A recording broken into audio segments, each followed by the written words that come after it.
Ho, ho, ho, everybody. It's the last experience before Christmas, and our Holly's going to be so jolly talking about Tony's folly that you'll scream golly and scare your collie, who's a real dolly named Molly, given to you by a girl named Polly from Raleigh. And joining me now, Hawaiian Brian, the podcasting lion, the king of the Arcadian Vanguard Podcast Network, Mr. Co-host to you. He's got a reindeer with a red nose because even the animals in New Jersey are on drugs.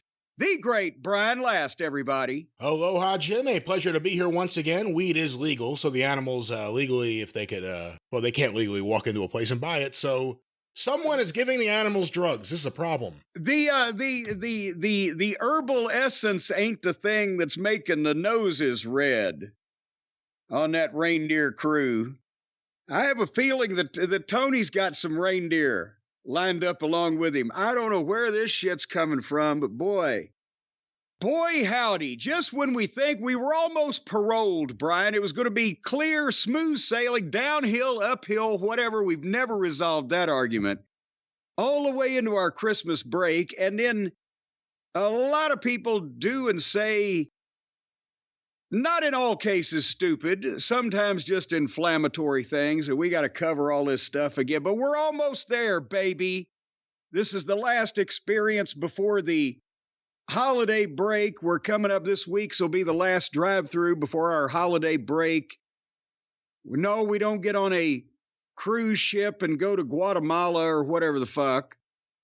I don't know if the people, the cult of Cornette, Brian, I don't know if they understand how much you and I talk to each other. And most of it is recorded. We can hardly bear to speak any more than that. But do we go into one day this year? We went 4 days without recording something, and that was because I think somebody was sick in the family or something happened. I can't even remember. It was such an odd occasion. Otherwise, every 2 days, every 3 days, we're doing not just little bits and pieces, but this massive, insightful, incisive reporting that we have been come to be known for.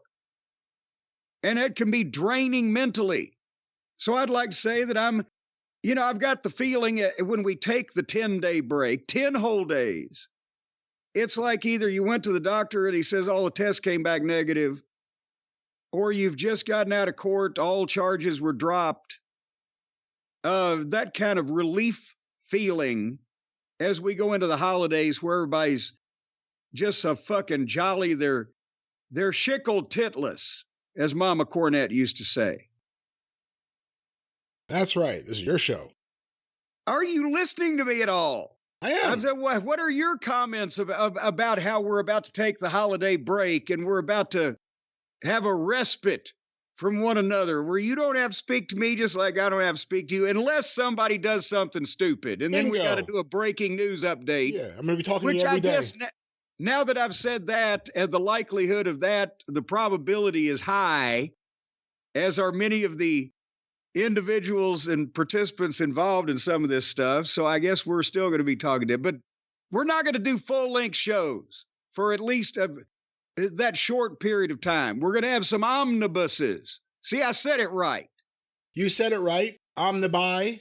I guess it'd be the other eye. Is that hey, it's a free country, and there's nothing wrong with that at all. They can be whatever they want to be and express themselves and love who they want to love. Well, we have some big omnibuses coming to the podcast feeds. Also, I think maybe one or two that are just YouTube because of the excessive length of the episodes.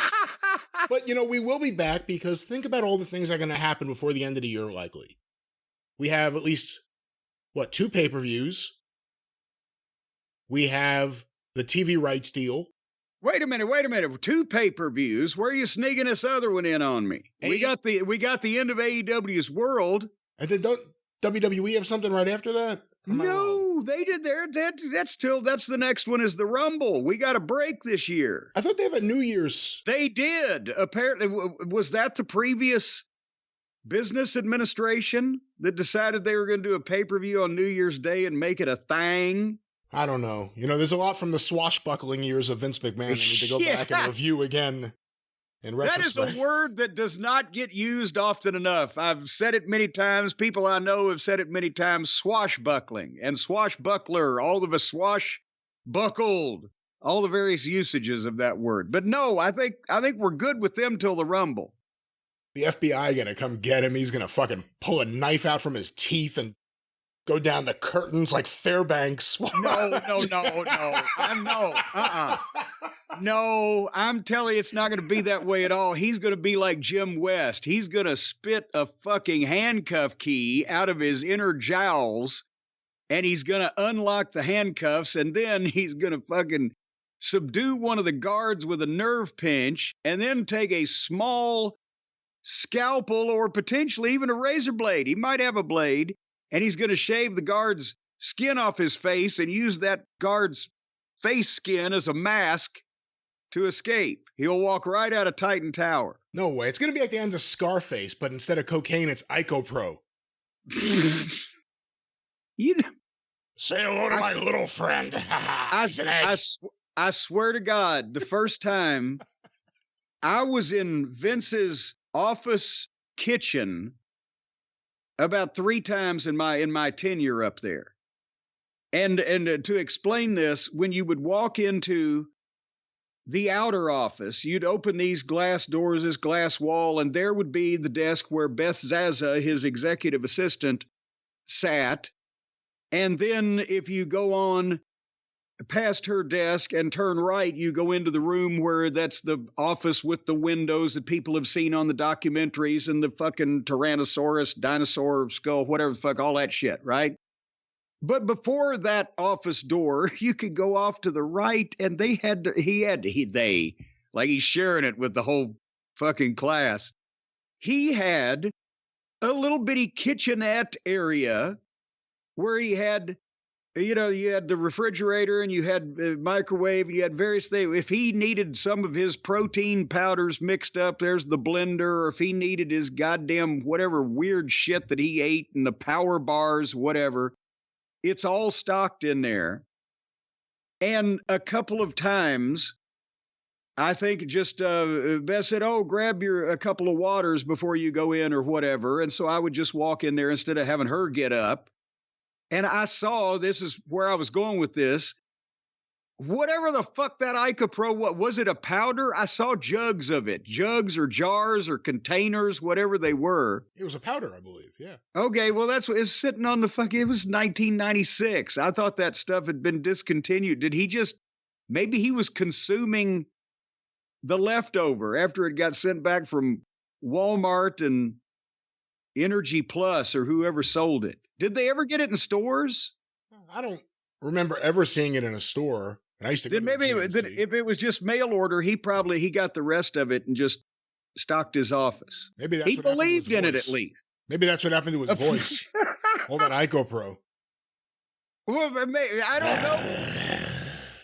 Do you think my lungs. Should he try some of the energy drink to potentially grow his vocal cords back after the IcoPro damaged him? Wing! Wing! Wing! All right, let me stop it. I can listen to that all day. All right, but anyway, but what do you think's going to happen? Something's going to happen really big. I mean, I'm sure there'll be several minor big things that happen, but what's going to be the big thing that draws us back to record for 45 minutes? I think hopefully everybody would have the common human decency to just shut up and sit still over Christmas weekend and that week. I think it'll probably be who will land on whose face or head on Tony's pay-per-view, or I think they've weeded out everybody that wants to fight with each other, at least publicly and or physically. So I don't think we'll have any backstage. I think there'll be some either ridiculous, maybe that's where they reveal who the devil is, and turns out it is the returning Marco Stunt. Who the fuck, some acid dream of Tony's or some flummox in their in-ring, I think will drag us back early. And what's scary is I don't think the devil thing is anywhere near done. I think this is going to go for a while. They think it has legs for a while, I believe. So this isn't going away anytime soon. You know what the best thing for Tony would actually be? What, therapy? Different change in medication? What? No one wants to lose their TV deal, but let's just say he did. And let's say he got to negotiate with other parties out there, and there are going to be people interested in his company. And he's a billionaire, and he owns an NFL team, or his dad does, and he gets to say he does too because of that. So people are going to want to do business with him. If he can get a deal with a streaming service like Amazon, that kills any future conversation about ratings. You'll never hear another conversation about quarter hours. People won't be focusing as soon as the show ends on what did what. He could just do his show without worrying about that. Again, no one wants to lose their TV deal. How does he make money for comparable to what was supposed to make him profitable, as we discussed on our previous program, the one you host, with a streaming deal? Because if you're a Netflix or an Amazon and you're competing for streaming dollars, you know that wrestling gets people in the door. And if you could have a show and you're going to pay a lot for it a year, but maybe not as much as an original production would cost for just a 12-episode series, and you're going to have weekly content, and again, they split money with Warner Brothers Discovery on pay-per-view and stuff. If they go elsewhere, and that's previously been on the table, if I was negotiating with him, I would expect that to be on the table once again. So it's not crazy to think that there would be a path there, and a lucrative one, maybe, unless WWE goes there and takes that deal. Well, but then here's which comes first, the chicken or the egg? So every fan that he currently has that supports the company needs to put their money where their mouth is and have that particular service, or elsewise they don't see the program anymore. What percentage of that might be weeded out, or maybe all 800,000 on Wednesdays says, I'm going to get that thing. I'm going to get that thing. But how do you make new fans that will subscribe to that service specifically to see your program that are not already subscribing to that service? Again, you would think that there would be a thought-out YouTube strategy. I think that would be important, even if it's on... You believe there would be a thought-out strategy? Even if they're on a competitive service, there should be. And I shouldn't put any credit into AEW social media team. They tagged Jay Briscoe this past week. I saw that. Which was just terribly embarrassing. I don't know how that... Or not tagged him, mentioned him. Mentioned him and said he made a great comeback in his... Yes, instead of Mark. For those of you who are still dumbfounded with your tongues hanging out like long red neckties, but go ahead. But a streaming service, these companies have money. These companies need content. This is regular content. This isn't a season. This is 52 weeks, more than likely. And in terms of discovery, more kids are on social media and streaming platforms than on TV and cable TV right now. So, again, if you have a successful social media strategy across all platforms and specifically with YouTube, you could hopefully push some people there, get some new people in the door, but more and more people have Amazon Prime or Netflix on their TV than ever before. I'm unimpressed. If you can't make it on Broadway, baby, don't come to me with your cable access program. I at least need a good old-fashioned national cable network to salute and look up to, instead of this modern tomfoolery, the Wi-Fi witchcraft with signals flying around in the air. Witchcraft. Anyway, go ahead. Hey, talking about TV deals, we never discussed it. What do you think about the MLW WWE settlement? I think they paid him basically to go away, didn't they?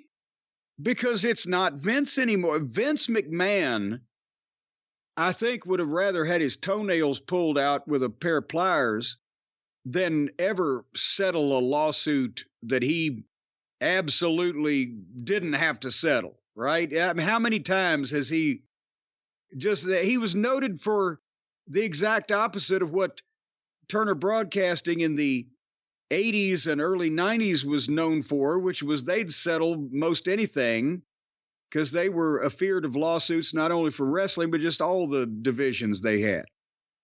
And Vince never settled shit unless he was goddamn staring down a rifle of a gun, the barrel of a gun. So does that show the new ownership is like, fuck, we don't have time to fuck around with this shit. Give these plebeians whatever they'll be happy with, go away. And will any of the wrestlers share in that pool of revenue, I wonder? If I was the new owners, I would think to myself, this is a shakedown. That is someone else's problem. That's going to become a big headache for us once it hits Discovery, because they're going to get to go through all of our shit. Pay them to go away because that's all they wanted to begin with. And that's the thing is that we talked about, we're not just specifically pointing at MLW here or belittling MLW. We talked about... I specifically am belittling MLW. Well, I'm going to belittle everybody here in general, but you can be with more specificity here in a second. But we talked about this when the TKO deal was made and the merger, the UFC and WWE and Vince and Dana and Ari and Nick and, and Ann B. Davis as Alice. I mean, the whole gang. They're worth billions and billions of dollars. Nobody can ever compete with this shit. And to them, whatever the settlement was, unless we see Court Bauer flying around in his own private plane in the pilot's seat with goggles on like fucking Wrong Way Feldman, he didn't get tens of millions of dollars, and tens of millions of dollars is pissed to them now. How much is going to go to the wrestlers? Well, and that's what I asked a second ago, and I'll conclude my statement with it. It's not like Vince, who just didn't ever want to give up. They don't give a shit. It's a board and a whole bunch of shit now, and they don't want people going through their books and, as you said, dragging them into court and Discovery and etc. But the question is, what improvements will be made to keep some of the disgruntled folks who have been asking for their release more gruntled? Well, we shall see. I assume there'll be a lot of wrestlers in MLW celebrating the news because they'll be getting big bonuses any day now. Any day now.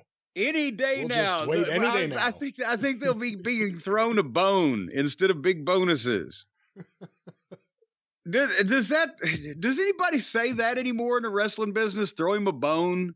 When you've got some guy bitching about his money or bitching about his goddamn finishes or bitching about whatever, throw him a bone. Give him extra $100 next week or fucking put him over in Jonesboro or whatever the case. Throw him a bone to chew on. Every dog needs a bone to chew on. Speaking of bones to chew on, Brian, should we talk now at the top of the program about somebody who might not be having a holly jolly Christmas? Who might be, I don't know, getting ready to look good in stripes instead of a Santa Claus outfit? The folks have not heard an update on Kast Media and our favorite weasel, Colin Thomson, in some time because... Well, I believe we did the 14-part series, so they had a pretty good background and in-depth dive on what was going on. But for the new listeners out there, the reprobate, thief, con man, liar, shyster, con artist, and all-around criminal, but not a mastermind. Allegedly. It will soon be alleged in writing. The person that was behind the Kast Media debacle that not only defrauded our operation here, me and Brian, of 6 figures in money, but others up to 7 figures, and celebrities including Theo Von and Sarah Silverman and a whole cast of those people, Penn Jillette. And at least he had the razor blade business to fall back on, but nevertheless... We haven't done an update in a while because certain things have been going on. There's been some investigating and some certain things going on that we could not comment on publicly for fear that weasel might be out there somewhere listening to us and we'd tell him some of the things that we know. That's one of the reasons. But we thought we would end the year. First of all, Brian, I've got to ask you as the Wall Street guru. Of course, the longtime listeners and the folks who heard the segments before know that Colin tried to strong arm everybody he owed money to into entering into an agreement with PodcastOne that was going to take everybody's show to levels they'd never dreamed of. And if they didn't do it, he would go bankrupt. And if they didn't do it, he'd go bankrupt. And it was the only way you were going to get your money. How were we going to go to levels we've never dreamed of when we're already number one? Would we loop everybody else again like a fucking jammer in roller derby and come back around? But nevertheless, he tried to strong arm everybody, even though his tactics may be strong arm, but his demeanor was limp-wristed about it. And as a result, well, PodcastOne went public after we had revealed everything that we revealed about Colin and about Kast and about the guy behind PodcastOne, the guy from Live One, Rob Ellen, and the machinations that they were going through to try to pump up this apparently going to be allegedly bonus stock. And in the initial public offering of said stock, they went from the penthouse to the outhouse in about 24 hours.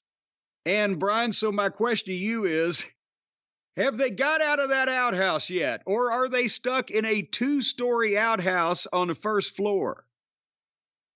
We were told that the only way we would come close to being whole, still without any actual accounting, would be to accept a deal with PodcastOne where a portion of it would be paid in stock. PodcastOne, to other parties we believe, were saying that the stock would be valued at $8 to $12. They went public with that as well.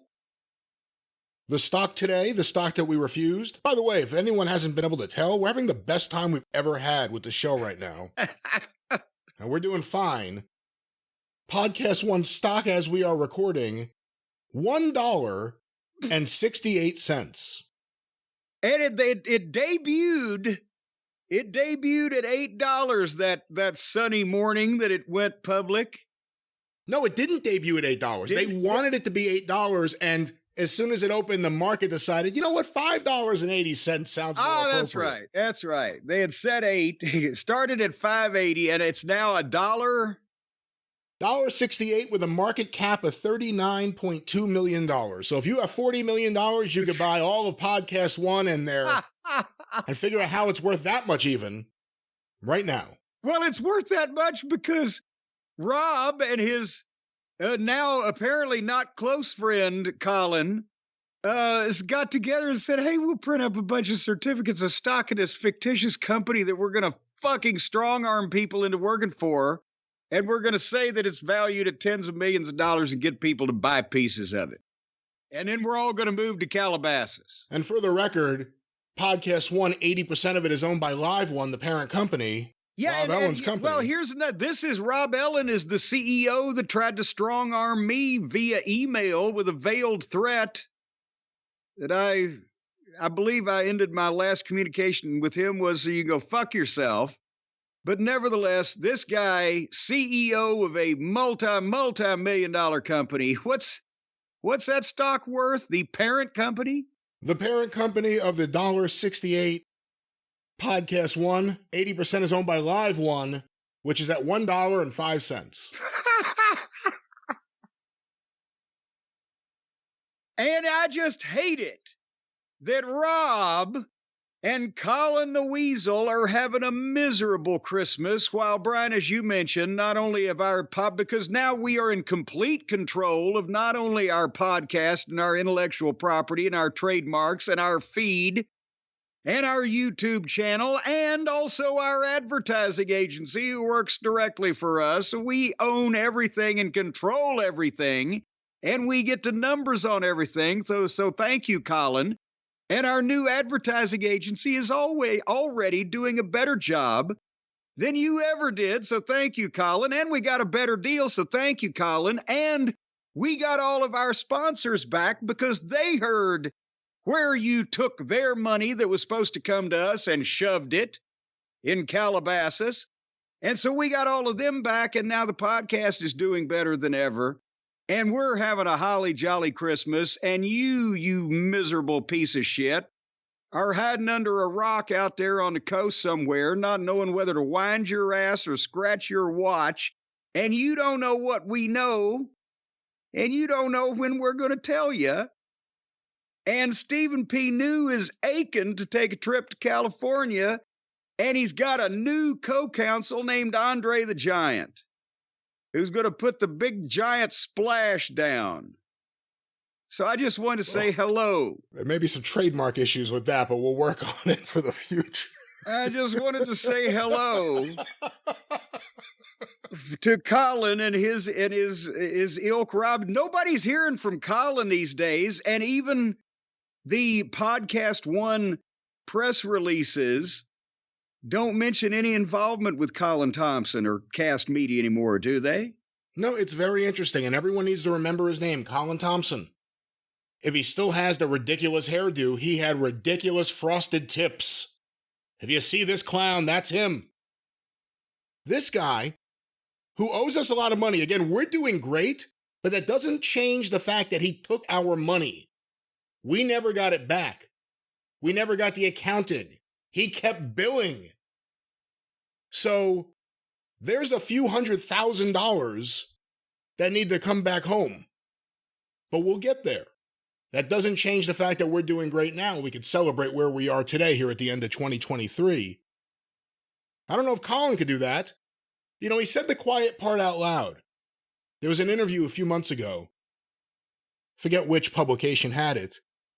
And he didn't want to say the names of his shows, because he was afraid that people would get in touch with the advertisers, or that people would leave comments on Apple Podcasts or reviews, because he's still in business. The threat of take this deal or I will go bankrupt. We didn't take the deal. Other people didn't take the deal. Kast Media is still in operation. They're still billing. They're still pulling in money every month. Now, when you say they, since we know that almost every single employee either quit or is actively suing him in some kind of class action situation, it's basically just him. He's still sending people bills for things that he's apparently collecting money for. That's right. So Colin's still in operation under the name Kast Media, but his name seems to be missing. You know, a press release went out November 15th. PodcastOne acquires exclusive rights to Lost in Panama podcast, including IP for TV and film. Now, this show, I believe, like The Opportunist, that's another one of the shows that Colin still owns, were Colin's intellectual property. They were developed by Kast Media. They were his shows. When all the other shows said, fuck you, you're a thief, I'm out of here, he's still in operation because of these shows he was still able to bill for, to complete that sentence, to bill for. Yes. So now all of a sudden this press release comes out. PodcastOne has acquired Season 1, the previous episode, which was downloaded 2 million times, and future episodes, as well as the TV rights. A documentary series is in development. 19 new shows added this year. You go through this press release here, not a mention of Kast Media. Not a mention of Colin Thomson. That's a little odd. They're acquiring this show. Who are they acquiring it from? How come all of a sudden PodcastOne doesn't have Colin Thomson or Kast Media? I'm looking through this anywhere in this thing. It's returning in May of 2024. But who'd they buy it from? How much stock did he get for it? How's that stock doing? So that's the point. We said they were going to try to wait everything out, get Colin back into the game. Weasels like weasels. Rob Ellen has shown himself to be someone with no integrity whatsoever. So Colin's right up there with the kind of people he would want to work with. Colin may not like the way things worked out because he's an idiot. He played his hand wrong and he's an idiot. The only thing he had going for him was his advertising. He's a podcast moron. But again, there's a lot of things in play. Don't forget his name. He may not want you to know what are his shows. Go look at what his shows are.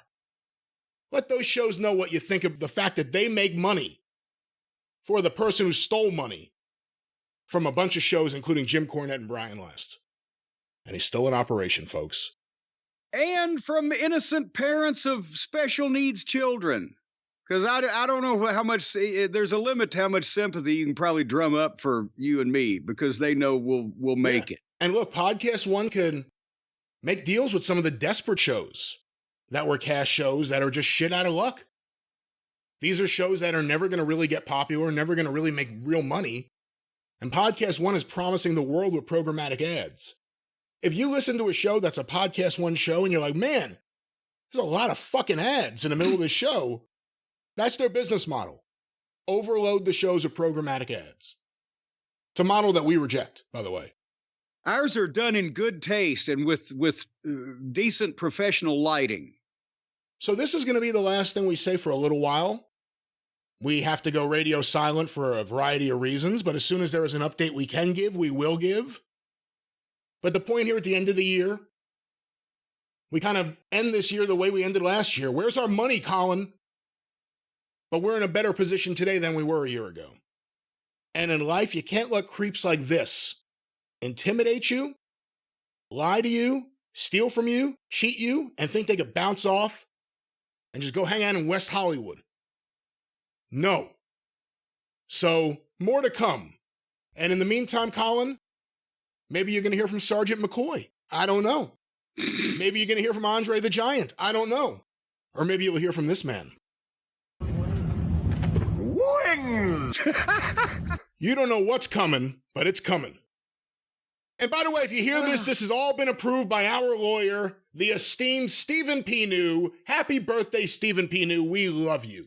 Happy birthday, the consigliere himself, who, as I said, is looking forward to a nice West Coast tan. But and by the way, you mentioned the weaselness of Colin Thomson. And I mentioned the weaselness of him and his cohorts. But again, they have created a situation where I know for you it would be nothing to give good stock advice. You follow the game on Wall Street there. But they created a situation where Jim Cornette looked like Edgar Casey prognosticating the stock market. I was actually able to say, they're going to try to sell you this shit, and it's going to fucking fall apart. And I was correct. So that tells you how stupid the people that actually bought that stock, the few that did, must have been. And by the way, for quarter two, for 2024, the fiscal year of 2024, PodcastOne reporting $10.5 million in revenue with $1.4 million in losses. So they can't make money on the millions they're making. And just wait until they have to repay those loans. Should Tony Khan buy PodcastOne? Ooh, how do we take that if he does that? Is that an attack on us? How do you see that? I see that as the only other person that might buy something that loses that much money and run it just for the fucking fun of it. If he bought it for $40 million, who does he put in charge? Well, I say probably RJ City and referee Aubrey Ed. You know, you're joking, but that may actually be who he puts in charge. Well, you heard it here first. Tony Khan allegedly in talks to buy PodcastOne. Yes, allegedly. Allegedly, well, just so he could all of his wrestling action figures could have their own podcast.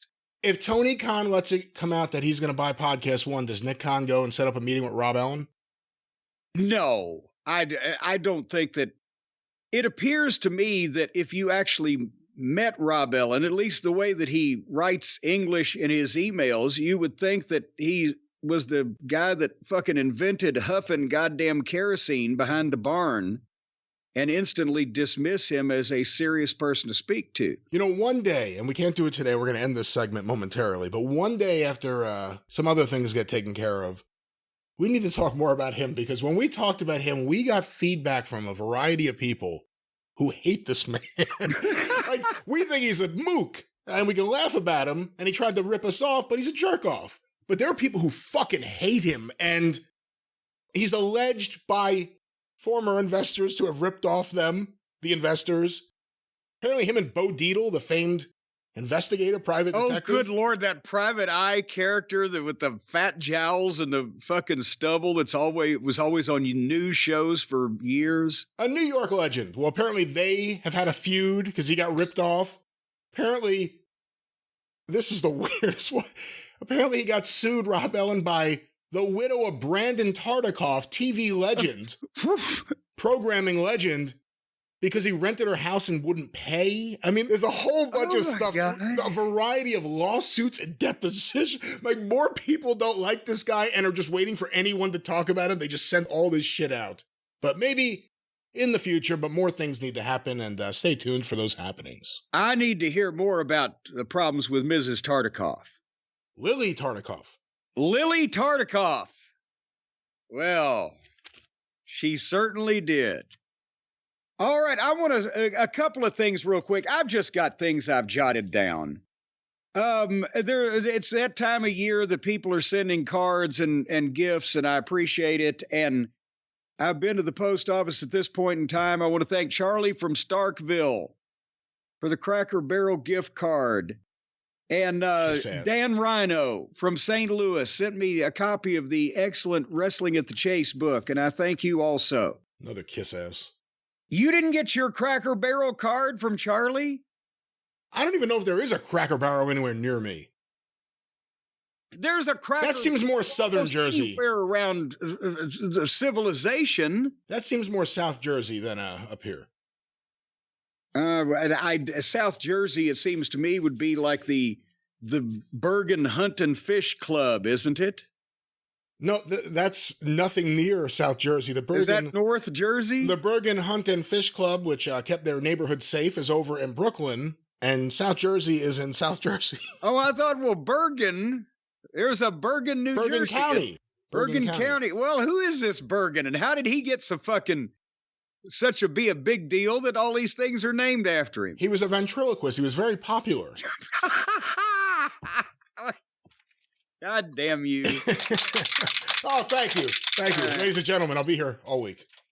And I want to say also, and I want to tell you, Seth Turner up at the International Pro Wrestling Hall of Fame. Boy, that's a mouthful. In New York now. We mentioned him several months ago when I talked about they were inducting Christine Jarrett, giving her their Trailblazer Award. And he sent me a wonderful gift that I got this past week in the mail, because when they induct someone in that Hall of Fame, there's two plaques. One the family or person or representative of same gets, and one hangs in their Hall of Fame. And when they got Teeny's plaques, one of them had a ding in it, and they obviously got that remade, but they kept the ding one. It's just a very small little ding on the front of the plaque. And to thank me for sending the video that I did, a little statement on Teeny, Seth Turner sent me down the extra plaque. So that's kind of a cool thing that I can set on the desk here or put up on my wall over the desk, which nobody else has. I'm neither family nor the Hall of Fame, but I have one of her plaques. So I wanted to thank Seth for that out here in public, if you will.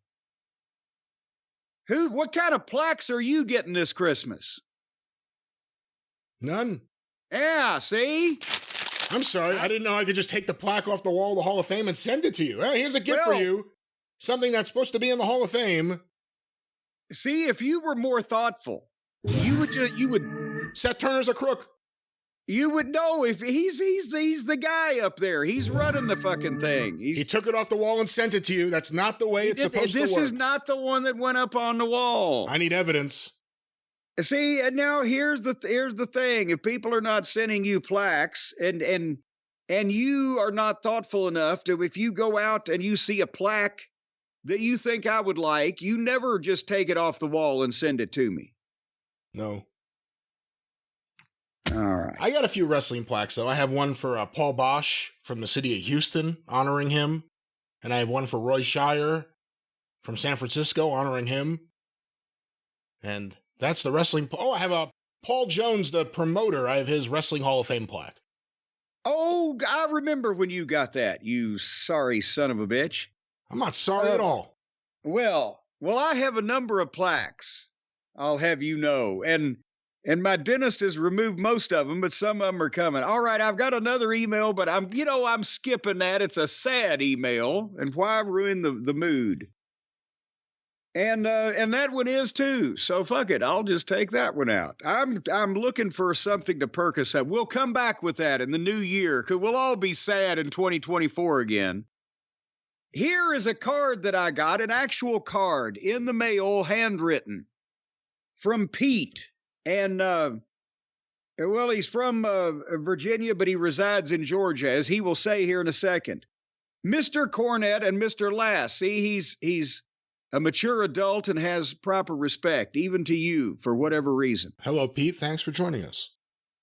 I want to thank you both for the incredible content that I get to enjoy on a weekly basis. I grew up a lifelong wrestling fan in Virginia and now reside in Georgia. Needless to say, I'm a huge fan now and growing up of wrestling. I spent 2 months in the hospital over the summer recovering from major cancer surgery.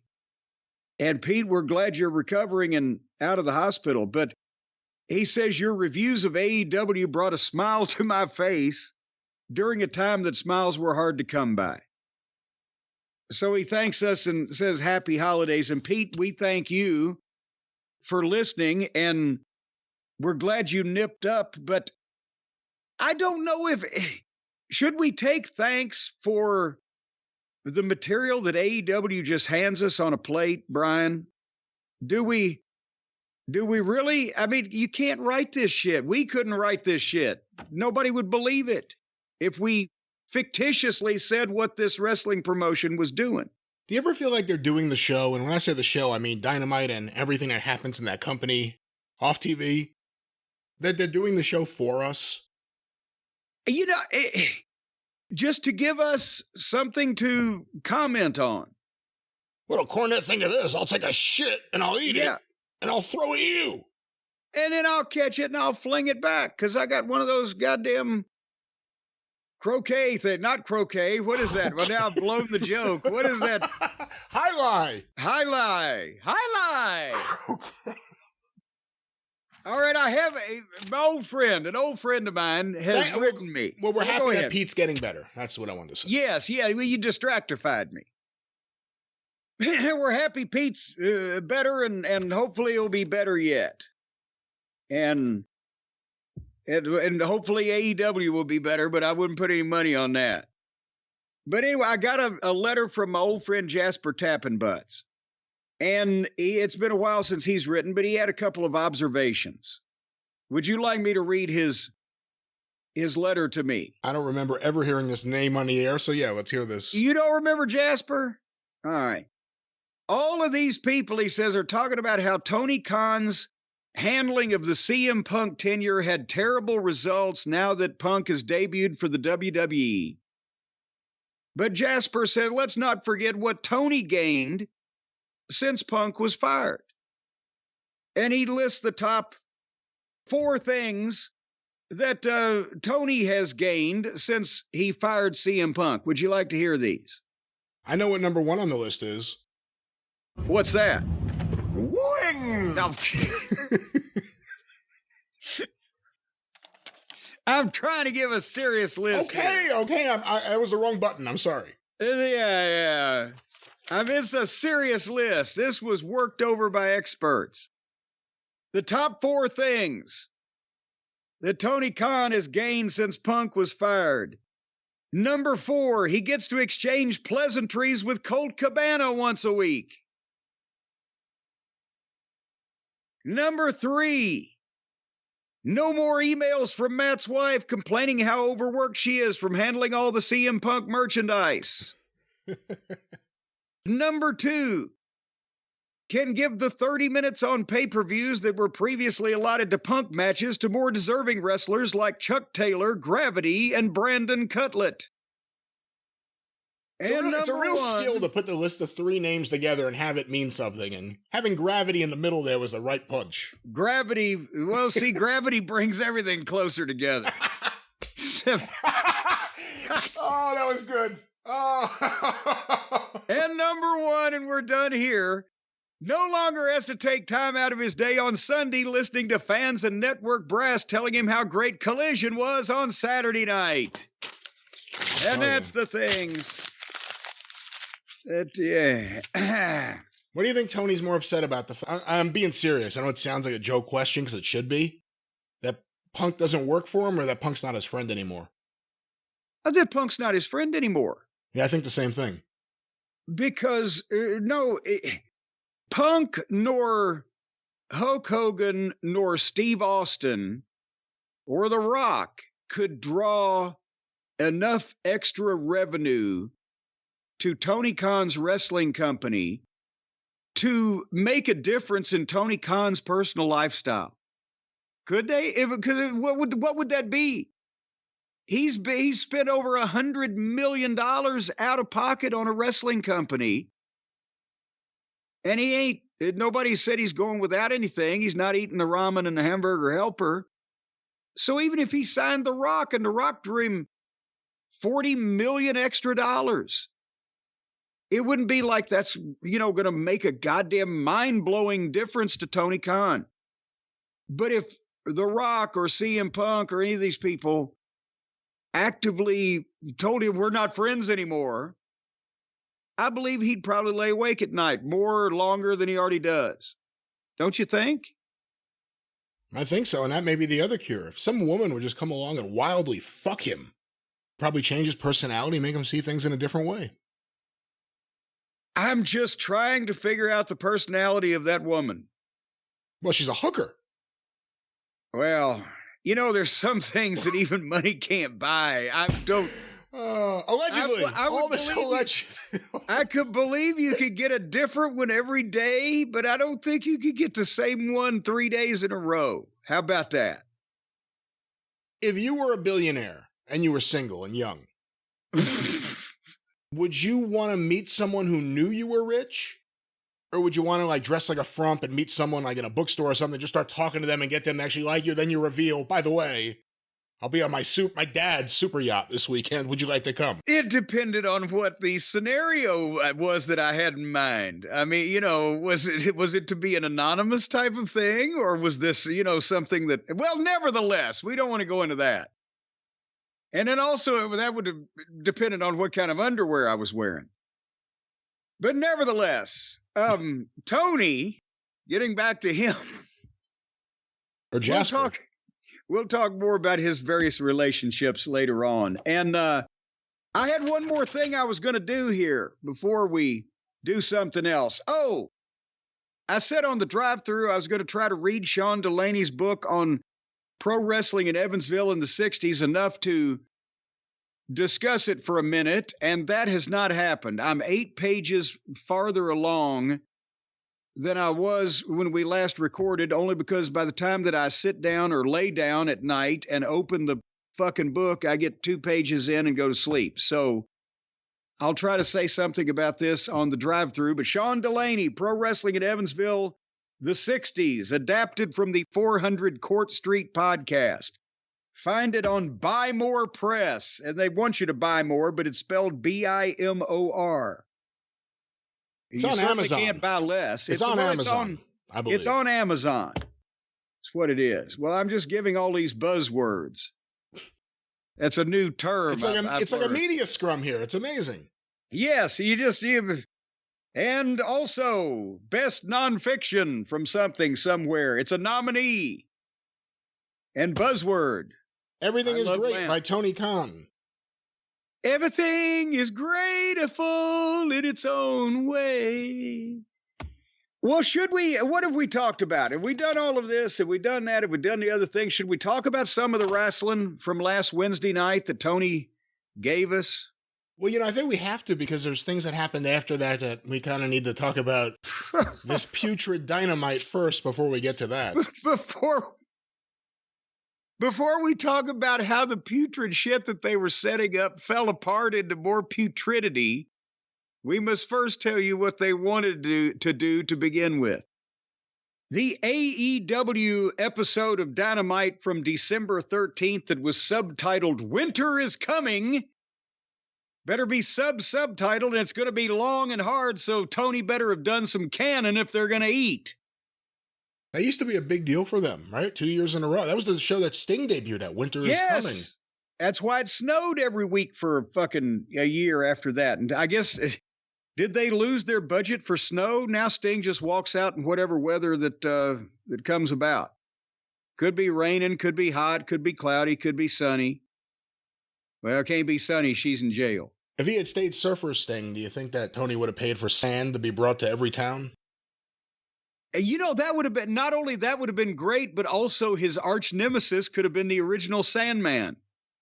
The original Sandman? You mean not the ECW one, the one from Marvel Comics? No, the original Sandman gimmick. Not the Sandman with the Singapore cane and drunk and fucking wearing Zubaz. Why the fuck is his name Sandman? His name was Sandman because when he started on the indies up there, this, he had a goddamn surfboard and he had a long... What are they, neoprene or not spandex, but the long fucking... He had a wetsuit. A wetsuit. And he was Mr. Sandman. Mr. Sandman. And he had the fucking zinc oxide shit over his nose, right? He was a surfer. He was Mr. Sandman. Mr. Sandman, drink me a beer. But anyway, back to the mistakes that they're making in modern wrestling instead of that one. So, right out of the box, they've got Samoa Joe in the ring doing a promo and a recap of last week where the Devils, had attacked. And, you can't go wrong with putting Joe in the ring to do an interview because he's one of the only dependable professional ones these days that you want to listen to on this program. But as he is a heel, he gets big Joe chants. This company has now become a roster of the most popular heels and the most blasé baby faces in the fucking industry.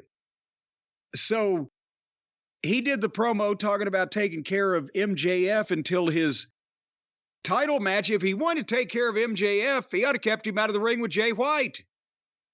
Because that's where all of MJF's goddamn injuries occurred. But anyway, it was the beer brand that Hangnail Page drinks that MJF got hit over the head with, the bottle next to him, and Joe couldn't find Page anywhere, so now they're trying to finger Adam Page. They ought to get a proctologist in here to do it right. So as soon as he says that, of course, here comes the music for the hangnail. And Brian, I'll let you chime in on this. When he comes out, does anybody give a shit about this guy anymore? Even their audience. The most hardcore of the believers still do. Well, a lot of them believe a lot of things. But he gets in the ring and does if you're accusing me, then say it to my face. I don't care who did it. Blah, blah, blah. Joe is great, and everything he says registers with people. And Paige is just to me, sorry. And then suddenly, here comes Roderick Strong out screaming, Samoa! Samoa, because that's his gimmick. For those of you who have tried so hard to forget, is that he screams everybody's name, or first name, but I guess Samoa is Samoa Joe's first name. See, that's the comedy part of it. And I'll just say it one more time because it bears repeating. They've made Roddy look and act so ridiculous that nobody can care about him. And they made Taven and Bennett the mute flunkies of the guy that nobody can care about because he's so fucking silly. So, and And there's some talent there. There was before they shot themselves in the foot on that. And Roddy's story is the devil is really MJF, and he's the one pulling all this. And then Paige nails Roddy, and Roddy takes a bump out. And referee Aubrey told Samoa Joe to leave because she was feeling her oats that night. And then Roddy jumped Paige from behind, and the bell rang for the match between Roddy and Paige. And Joe just leaves. Your thoughts so far? I like Joe. I hate Roddy Strong. You can say whatever you want about Adam. Which Adam is it? Adam Page? The Hangman? And boy, Bruce Pobans must be upset about someone sullying the good name of the Hangman.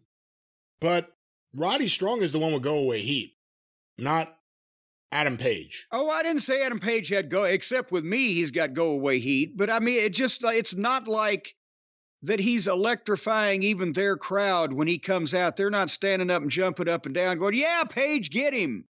No, I agree with you that they want Roddy to just leave and never return like Felix Unger's wife. But, and it's not, Roddy's one of the best workers on the roster. But they've done nothing to show that, and they've done everything to make people go, what the fuck is this stupid shit on my TV screen? By the way, they've had him act, and the things they've had him do is fucking ridiculous. Yeah. They found out FU wasn't Felix Unger. It was fuck you. And so then they have a match, and Roderick Strong's work is impeccable when he's being presented in a promotion where the athleticism and the sports-based presentation is the key. He excels. He's always in great shape. He lays his shit in. He's got animated selling. He can have a match with anybody. And conversely, Page does same old shit that he always does and blah. But however, and like I said, you could have given Roddy enough credibility even with his size issue, which has been the only drawback he's ever had. Well, he's not a cunning linguist on the promos, but as a wrestler. But you could give him enough credibility that he could be putting top baby faces over if he's a heel or vice versa, and it would mean something, and he would mean something. But they've neutralized that. And meanwhile, Page has been pushed to the moon. And would you say it's fair that he's as over as he's ever going to be in this company right now? I can't see him ever getting more over. Well, I shouldn't say that. I think they'll turn him heel. Because they have to. And he'd already teased something with him and MJF, and the Bucks are supposed to come back as heels. Okay, well, you're right. The only way to make him more popular is to switch him heel. Yeah. Okay. Like Swerve, like Samoa Joe, like all the really popular heels. So anyway, there was never a doubt about who was going to win this match because Roddy never wins, but did you see the finish? I don't even remember, actually. The dead eye that was not dead on. Where you didn't even come close to it, yes. Okay, folks, the dead eye is where Page bends over under the guy and picks him up, sort of like Bob Holly used to start the Alabama Slam, right? He's got the guy hanging upside down over his back with his own head in between their legs, and he drops to his knees, allegedly spiking their head to the canvas behind his ass, right? He forgot he's like 6'2" and Roddy's like 5'7". And when he dropped him, Roddy's head was, what was it, 6, 7, 8 inches off the mat, and the shot was clear. He just, apparently it was a giant upper thigh drop to Roderick Strong because that's the only part of Roddy's body that actually underwent any fucking contact with anything. It was gravity. It was gravity all along. And 1, 2, 3. And we were 22 minutes into the program from seeing what I just described there. So, should we move on? I don't know what else there is to say. It's awful. Well, speaking of awful, now we've got another tournament match. The red and the gold and the green block and the blue block and the butcher's block and the auction block and H&R block are the sponsors. And it was Andrade with Hot and Flexible. Hot and Flexible's with Andrade now. So there's going to be problems there with old Miro. And he's wrestling Brody King. Two heels. Again. Who are we supposed to cheer for? Who do we want to support in this contest that we're supposed to watch? And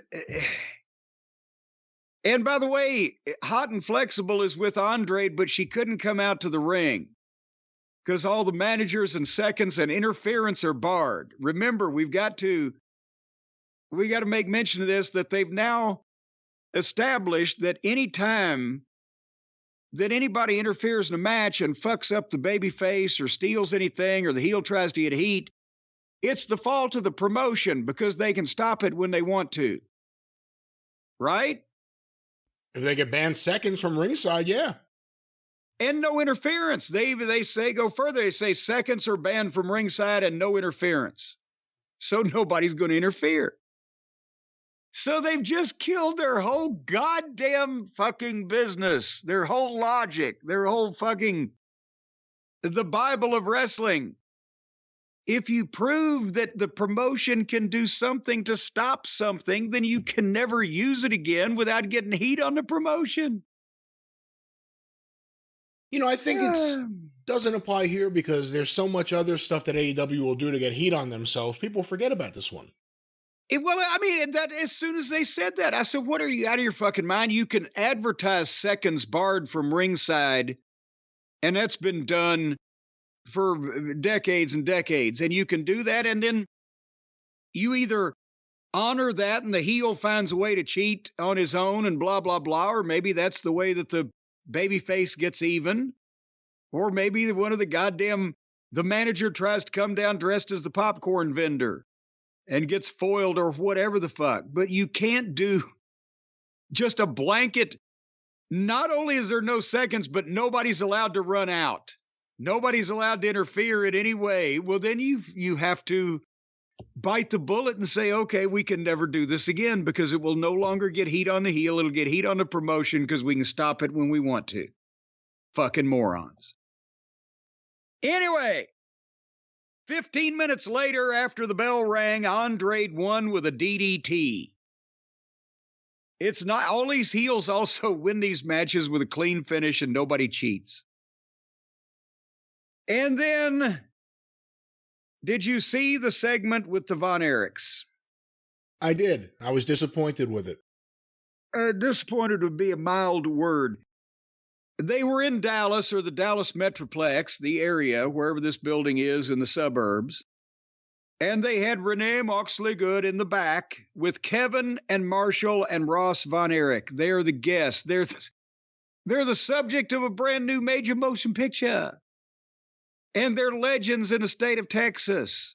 And the best that they can treat the Von Erich family by putting them on their television program is to involve them with the company mascot, Orange fucking Cassidy, and Danhausen, and Trent. They can't just have them do a nice interview by themselves, talking about the movie and putting AEW over and talking about they're going to be on Rampage. Or they can't interact with main event legitimate fucking talent. Just out of respect for Kevin, if nothing else. And what do you think he was thinking when these fucking clowns walked in? I mean, this is the equivalent of going to Raw and then saying, okay, Von Erichs, you're going to play Ring Around the Rosie with the New Day. Not even, no. At least the New Day made legitimate money for some time in this industry working for the major company and aren't just hanging around collecting a check because the owner thinks they're cute. It was insulting is what it was. And so then Pockets just say, hey, I need partners on Rampage. You guys want to do it? And then the other two chuckle fucks with pockets are up. So, well, why did you ask us? The Von Erichs awkwardly agree to be this fucking idiot's partner for. If I'd have been Kevin, I'd have called an audible and say, you know what, boys, no. If my dad didn't teach me any better, I got to teach you better than to fucking associate with these clowns. So the people of Texas get to see the Von Erichs wrestle in a comedy match with a joke partner against who knows who the fuck. And why do that to the Von Erichs in Texas? Why not get them in front of the crowd, get a big pop, do something nice, or do something with mid-card or above talent? But this is what AEW chose to do, and to plug the B show, to plug another show that no one's going to watch. And again, you could have had Marshall and Ross Von Erich against Mike Bennett and Matt Taven, and the Von Erichs would have looked like a million fucking died. It would have been better than the shit on this show. And put them on the show that people see and talk about these guys that are on our television show are the real life progeny of the subjects of a major motion picture. And here they are having a great 10-minute tag match with a couple of veteran heels that can fucking lead them. Because unfortunately, Marshall and Ross, the thing they lack is not athleticism or attitude. It's repetitions. It's experience. They've lived in Hawaii. Ain't a lot of shows in Hawaii. But again... especially Kauai. Yeah, not exactly the fucking epicenter of the sports attractions in Hawaii, but 10 minutes, Von Erichs in Texas looking great against a couple of veteran fucking heels and winning with a fucking claw, or this malarkey. Anyway, but then speaking of malarkey, we get to the in-ring promo for the ages involving the Golden Fleece, Twinkle Toes, and Jerabloat. And I wrote at the top of it, oh joy, one can't talk and the other one won't stop. One's playing dress up, the other one decided to not wear anything special at all for the occasion. Well, no, Jericho looked like a fucking biker suddenly. And hey, Edge looks cool. I gotta steal that. Yeah. And there's fucking Kenny wearing a baggy shirt and some baggy shorts and goddamn fucking shoes of some description. And that, like he just rolled out of bed. And I know what a lot of people, because as soon as the next day on Twitter, people were all over this. My God, this segment sucked and it was horrible. This is the worst interview of all time, blah, blah, blah. And then with what we found out about that we're going to talk about here in a second, since this has transpired, a lot of people are going to try to give that to Kenny as an excuse for why this interview segment sucked a fucking dick. He was in too much pain.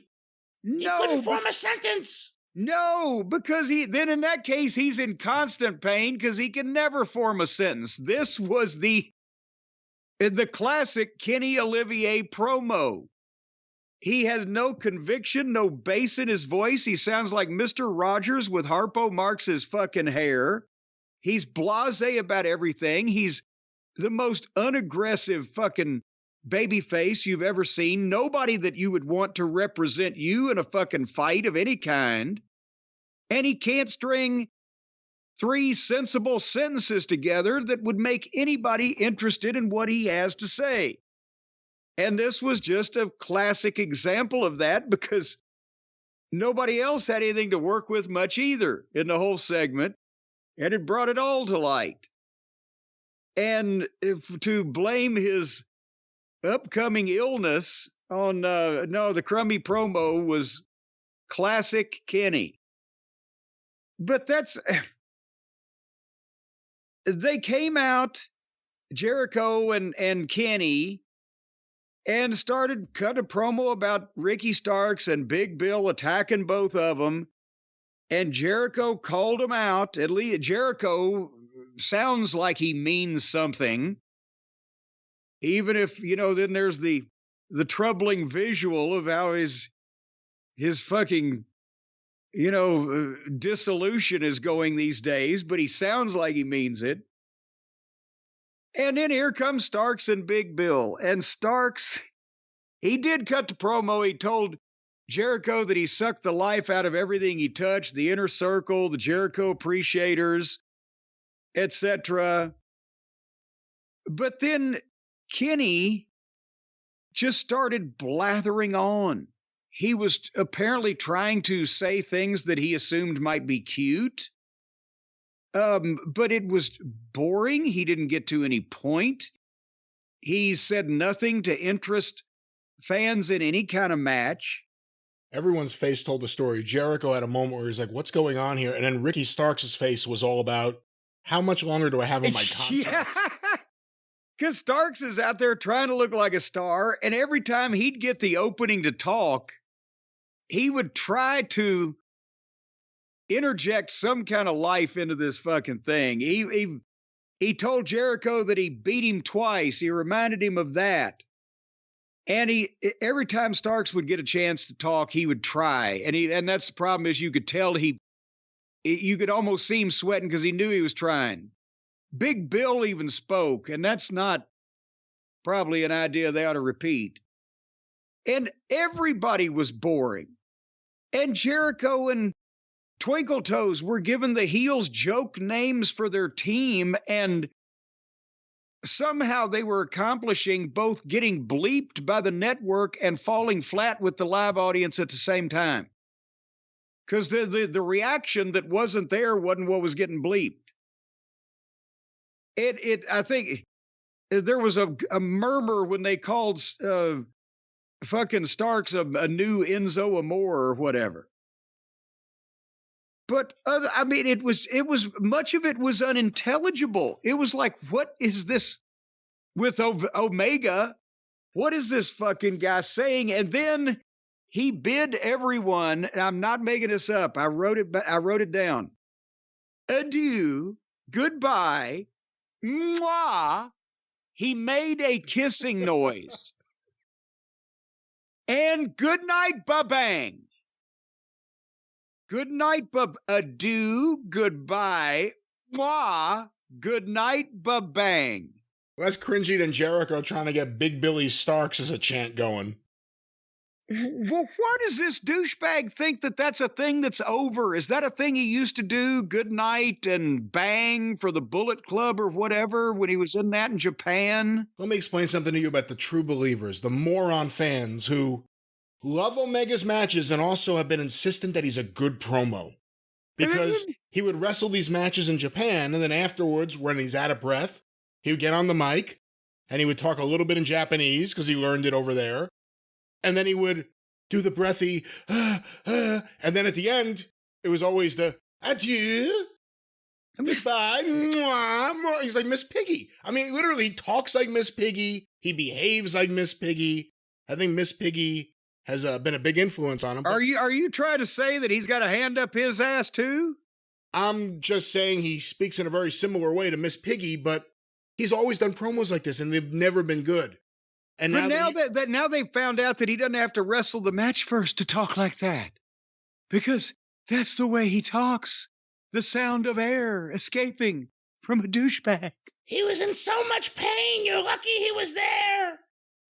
Okay, well, this 10 minutes that I just talked about that seemed like 2 hours set up a tag team match playa for the big pay-per-view at the end of AEW's World on December 30th, right? With the Golden Nuggets. What are these? What are they? They are the Golden Jets, although Omega screwed up and called them the Winnipeg Jets during the promo, and then he corrected himself, realizing he forgot the name of his own tag team. Well, that's what I couldn't tell whether he was joking or whether, because I would think that he wouldn't forget the name of the team.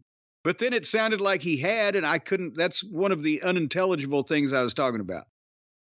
But it set him up to jet over there and have a tag team title match with Big Bill and poor Ricky Starks on the pay-per-view, right? Right. Right. Well, that was on Wednesday. Well, now we're going to take a pause in talking about AEW for a second to talk about the rest of Kenny's week. Because after he went out there and did a live interview, not well, but he did it, and confused quite a bit of the issue until finally they got out that they're going to have a tag team match on the pay-per-view. By Friday, he's twittering, "Oh, I'm in the hospital. I'm out of action. I'm in bad health. I suffered through the pain too long, but now I got to do something about it." I have the exact tweet here, just for the record. Go ahead. "I can't really sugarcoat this. I'm out indefinitely. I tried to keep pushing past the pain for as long as I could, until it became too much.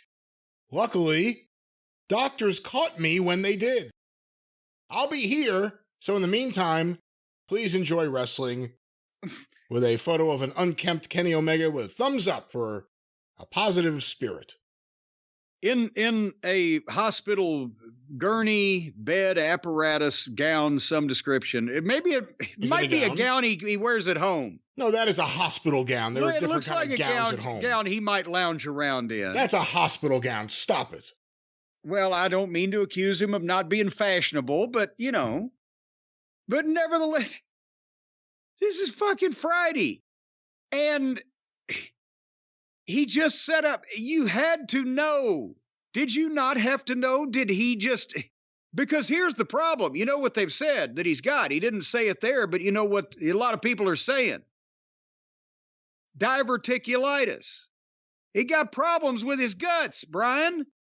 He's got a bad gut problem. And I'm wondering, was the thing that gave him the biggest stomach ache when everybody universally said, "What the fuck was that segment? Who the fuck wants to see that match that they just set up last night?" Because he looked like he didn't give a shit to begin with. And he just now just suddenly, even though I said this 2 days ago, I can't take it anymore. I'm fucking done. I'm out. I'm gone. Wouldn't you have had some idea that maybe as a professional athlete, something was going on that might prevent you from doing your job, especially the shit that you just advertised 48 hours ago? That's my first question on all of this. And then secondly, is there now any doubt that karma is a real thing? You heard about the video game, right? I know about this. Now, we don't know for sure that he was the person that named the maneuver. I don't know if you want me to say it or if you were waiting for the big reveal, but we don't know if he was the person responsible directly or not.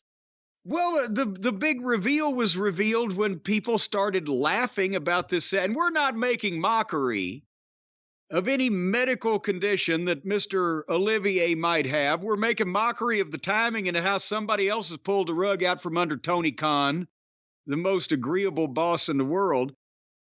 But apparently a bunch of the fans jumped in to say that, well, how ironic that it would be that Kenny would get diverticulitis, an inflammation or what, a disease of the intestines, because that's the same thing that Brock Lesnar got that took him out of fighting in the UFC for what, a year and a half or so.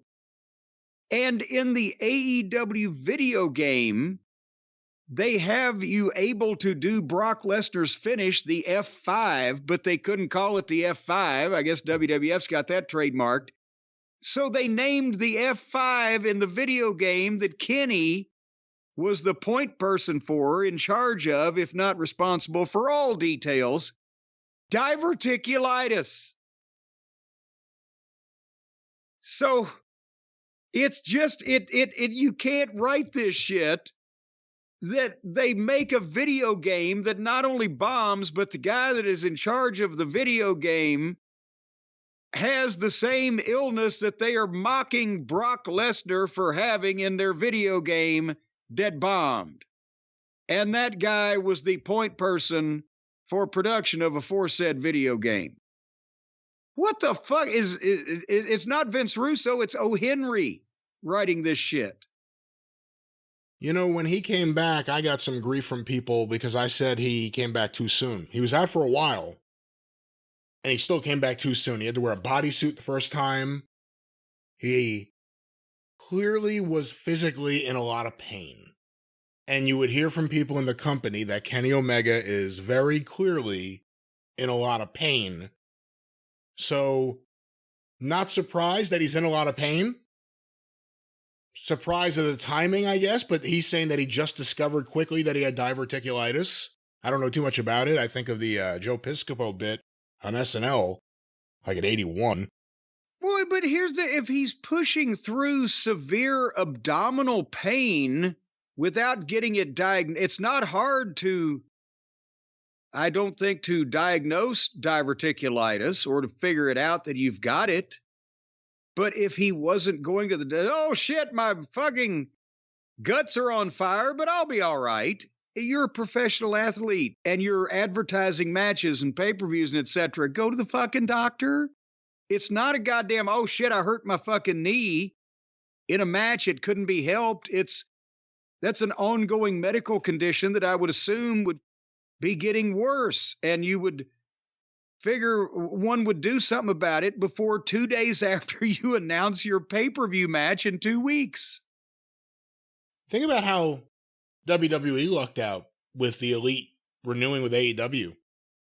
Because they would have spent a lot of money on Kenny Omega. It would have been like when a Major League Baseball team signs a player off a great year and they play like 30 games over the next 2 years because they're always hurt. He re-signed. Kenny Omega's style of wrestling isn't conducive to keeping him out of the hospital. And I'm not even joking about that. No, I know. His style. That's the funny part. Yeah, his style of wrestling, you can't work a match like he does that he's built up the reputation for having without fucking yourself up. That's why traditionally guys didn't work like that. Most guys don't do a flip under their ass over and over the top rope to the floor. So, you know, he's safe because he has an AEW contract and he's someone that Tony Khan loves and protects. But I don't know how much more in the ring we're going to see Kenny Omega. I mean, even now they were trying to get him into tag matches and kind of hide him there. But he can't go the way he has gone. I don't know if this is the kind of guy that could transition to a different style.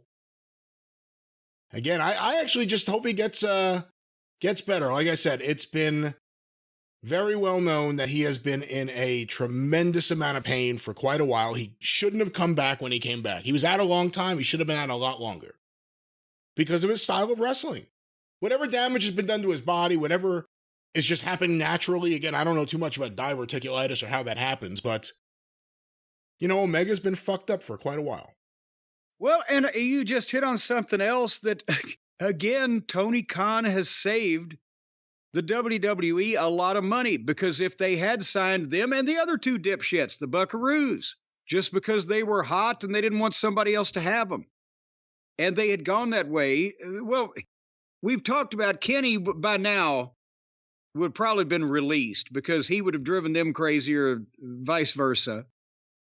And they would have got the Buckaroos, and they would have been not only miserable because they'd have never put them over in a top spot under Vince or Triple H, I don't think. They would have just collected them so the billionaire rich kid didn't get them. They'd be wrestling Gargano and Ciampa on Mondays. Yeah, but they would have paid them a lot of money.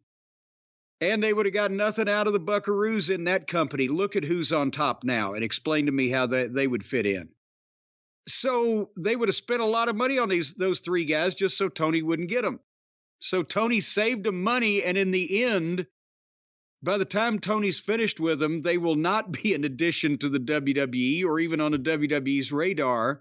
He will have neutralized, or time will have, in the case of Kenny, probably, any appeal they would have, and WWE doesn't have to sign them at all.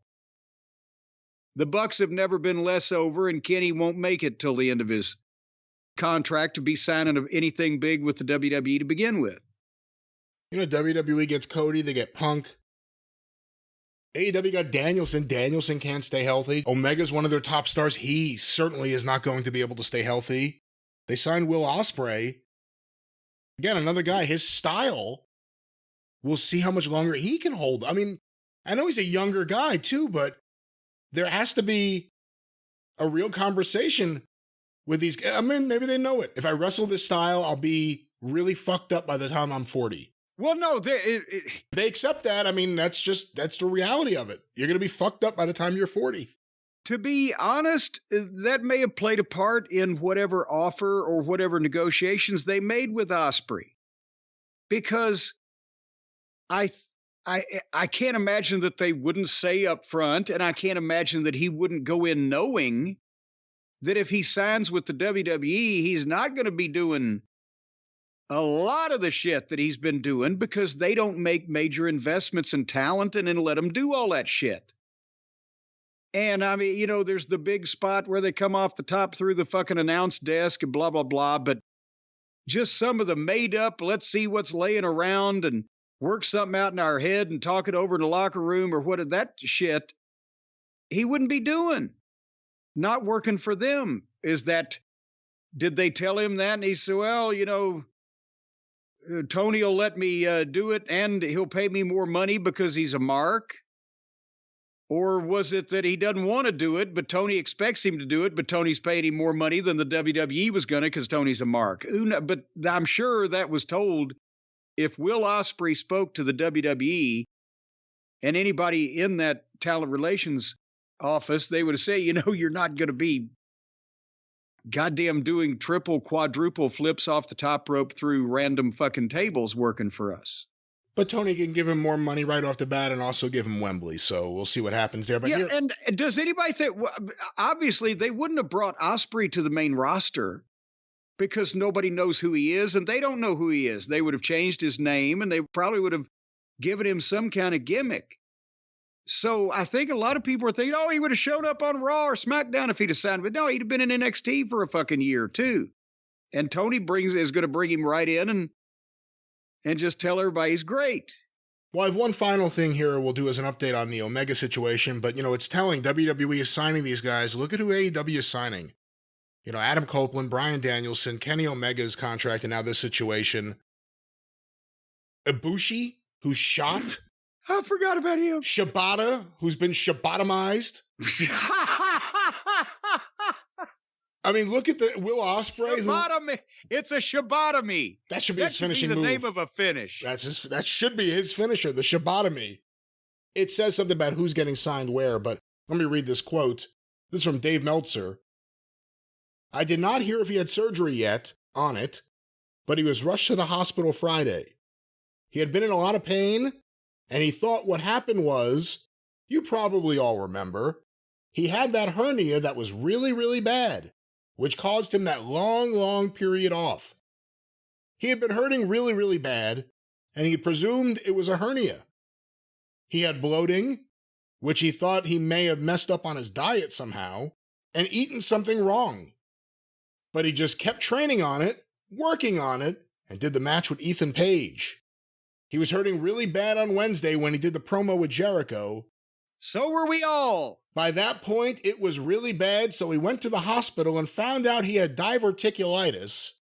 It was a really bad situation in the sense of, if he had not gone in another day or so, it could have been horrendous. So the situation, very, very serious. It's very horrendous in Dave's mind. But then Kenny thought he had a bad meal, and it turned out it was diverticulitis. Why did he say, yeah, Tony, I'll be glad to plug this pay-per-view match for you. I'm at death's door. I don't know if I can hang on much longer, but... Kenny, are you okay? Yeah, I'm just a little bloated. Yeah, it's just some bloating. It happens every 4 weeks or so. The cramps, the bloating. I don't know. I'm stuck in some kind of monthly pattern I can't get out of. Well, it sucks to laugh about this, but AEW just can't get out of their own way. I mean, that's really the story. And whether it's them doing things or just the bad mumbo jumbo or the bad, whatever you want to say, it's the bad mojo. The bad mojo around it. You never spent too much time in New Orleans, did you? No, I have not. I'm not into the humidity, but it's getting real hot under the collar for AEW. Yeah, you got the mojo down there. You got the mojo from the Cajuns and the voodoo people, brother. Well, you know what you had next on this program, don't you? You want to get back to Dynamite? Let's get out of the hospital and back to the Dynamite. Well, we might be back in the hospital. Ruby Soso took on Riho. And I can't remember when they signed Ruby Soso. And she got the music from Lars Frederiksen. Rancid. And she was the runaway or the outcast or whatever the fuck she was. She got videos and she was going to be pushed to the moon. And now she's flunkifying for Riho. Her name is Riho and she don't weigh 90 pounds. And when she hits the mat, well, it barely makes a sound. And when she's booked, you know, the house is really down. Oh, Riho, well, she's just a mud show clown. So you're looking at this in a real negative way. I think we should look at this as a positive. This really showed how gutsy Tony Khan is as a promoter. This was the 9 o'clock hour. Yes, it was. 9 o'clock, and that's why I wrote, can you imagine? And by the way, it went through a break. Actually, I watched the break. I didn't watch the match. There was an Iron Claw spot in the break. But can you imagine a WWE fan or an old school wrestling fan that hasn't seen anything in a while, accidentally finding out there might be a wrestling program on him, flips over and sees Ruby Soso versus Riho. And it's so sad. And guess who's going to win? Because Kenny and Riho wins. It's sad. I mean, we haven't been a fan of Ruby Soso's, but she worked for a real promotion. She's a recognized talent. She's got a nice looking little gimmick. It's not a complete parody or a joke or some kind of somebody's sad fetish idea or idea of what is this kind of idea that Kenny's got that these girls are going to get over, that he keeps bringing in. He believes in Japanese wrestling, and he believes that even if any of the things defy logic, like a 75-pound girl being able to beat some of the biggest people, like Nyla Rose was someone she beat several times back in the early days. Doesn't matter. It's all part of the beautiful art that is wrestling. As long as you can kick out of a move, you could be if you could lift your shoulder on 2 3/4, you could be a wrestler too. This is not about even liking Japanese wrestling. I'm not scoffing at the people who like the legitimate top guys in Japan and or top girls, if there is such a thing. And this is an obvious parody of she doesn't belong in a fucking ring. It's ridiculous. Not everybody can play. It's like when I was a kid, they had an ABA team in Louisville, the Kentucky Colonels. And I loved the red, white, and blue ball. And I had one, and I had a basketball goal at the end of the driveway out here at the castle. And I got quite adept at shooting the three-pointer, which was a thing there, but not in the NBA.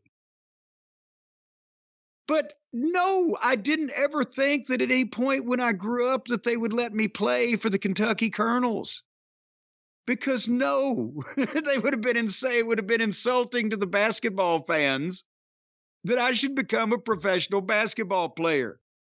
And it's insulting to the wrestling fans that they're trying to pass Riho and a few of these other fucking girls that dress up in their pajamas and act like this in Japan, but they're on national fucking cable television here. And it's insulting.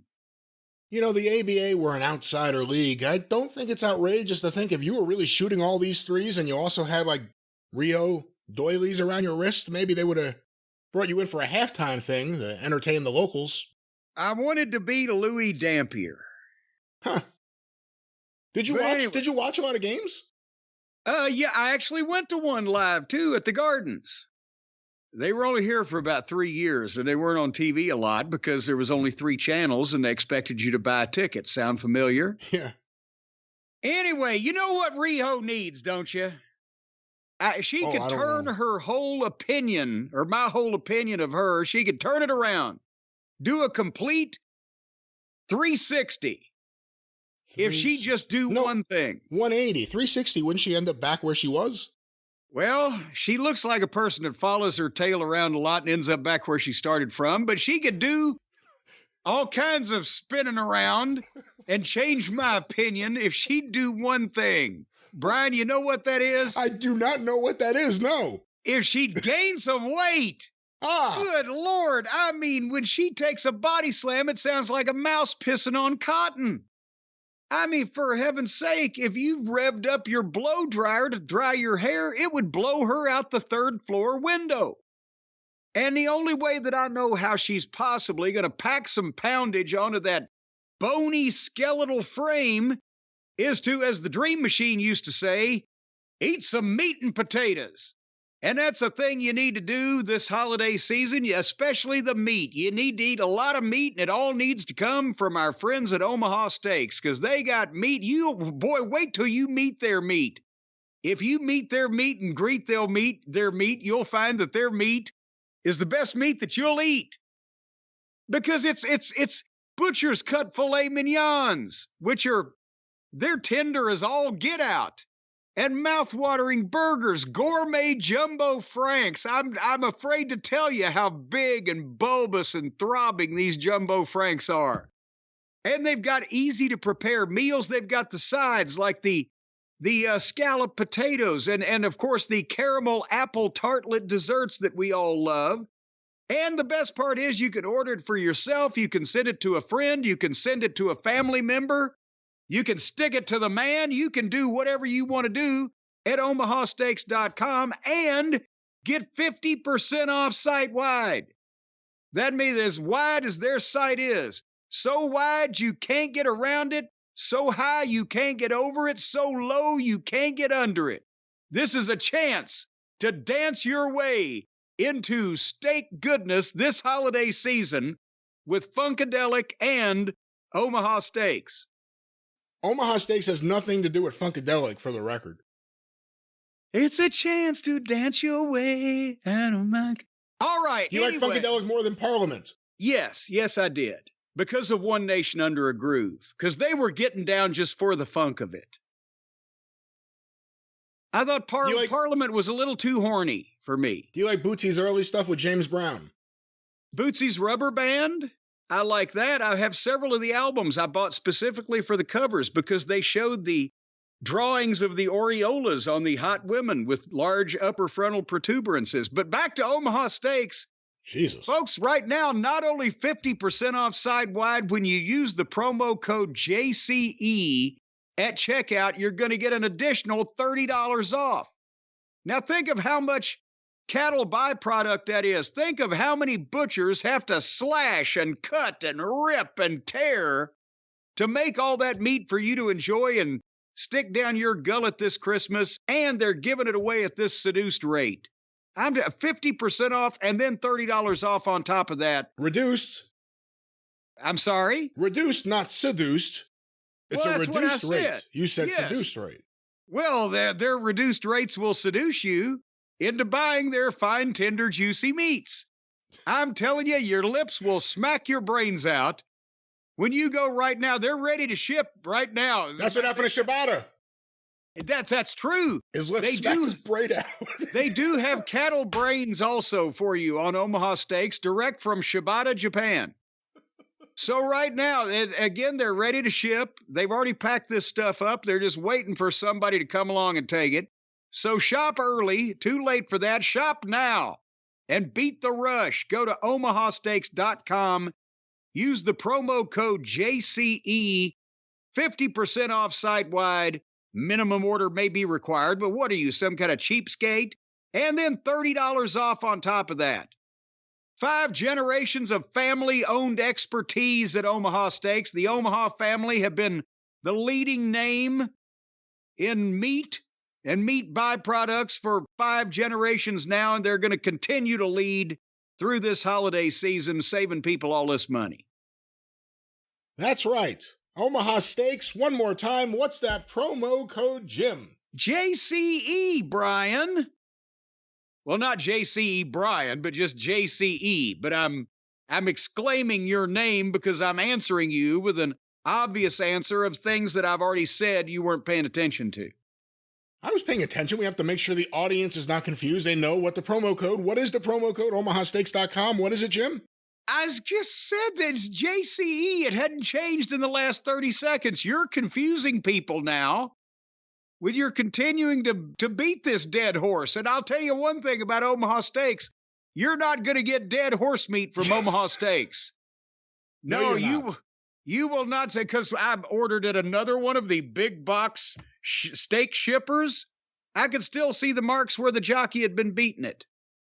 But not at Omaha Steaks, folks. They do not use that part of the equestrian. No, I'm sorry, I'm a little distracted. One of the listeners sent us a video of Lacey Evans nude on the internet. Well, no wonder you're distracted enough where you won't deny that the sponsor sells horse meat. OmahaSteaks.com, promo code JCE, no horse meat, but it sounds like Mama has her fucking udders out. That's right. With Omaha Steaks, promo code JCE, back to Dynamite. Well, speaking of a bunch of bull, then we had another one of the tournament matches. And this one was Jay Lethal against Rush. 2 more heels. But fortunately, everybody knows to feel sorry for Jay because he never wins. And he didn't hear, and at least this one didn't go 20 minutes like all the other tournament matches did. No, this fucking goof Rush taps him out in 4 minutes. And again, a lost opportunity. People knew who Jay was. He does a great promo. He's a great athlete and a great employee. And he can fucking work. Or you've got Rush. I will go on record now as stating this, and then we'll move on to something even less interesting. This goof is never going to draw 15 cents in Chinese money for Tony Khan or anybody else. He does same shit all the time, and the people who are already watching this stuff like it that he hits everybody and he doesn't sell anything and his matches don't make any sense, but sorry. He can't promo, he can't put a logical match together, and he's an interchangeable guy doing moves in a company full of them. Do you disagree with any of that assessment? I think Rush is all right, but I don't think he's someone who's going to be a meaningful main eventer here in the States.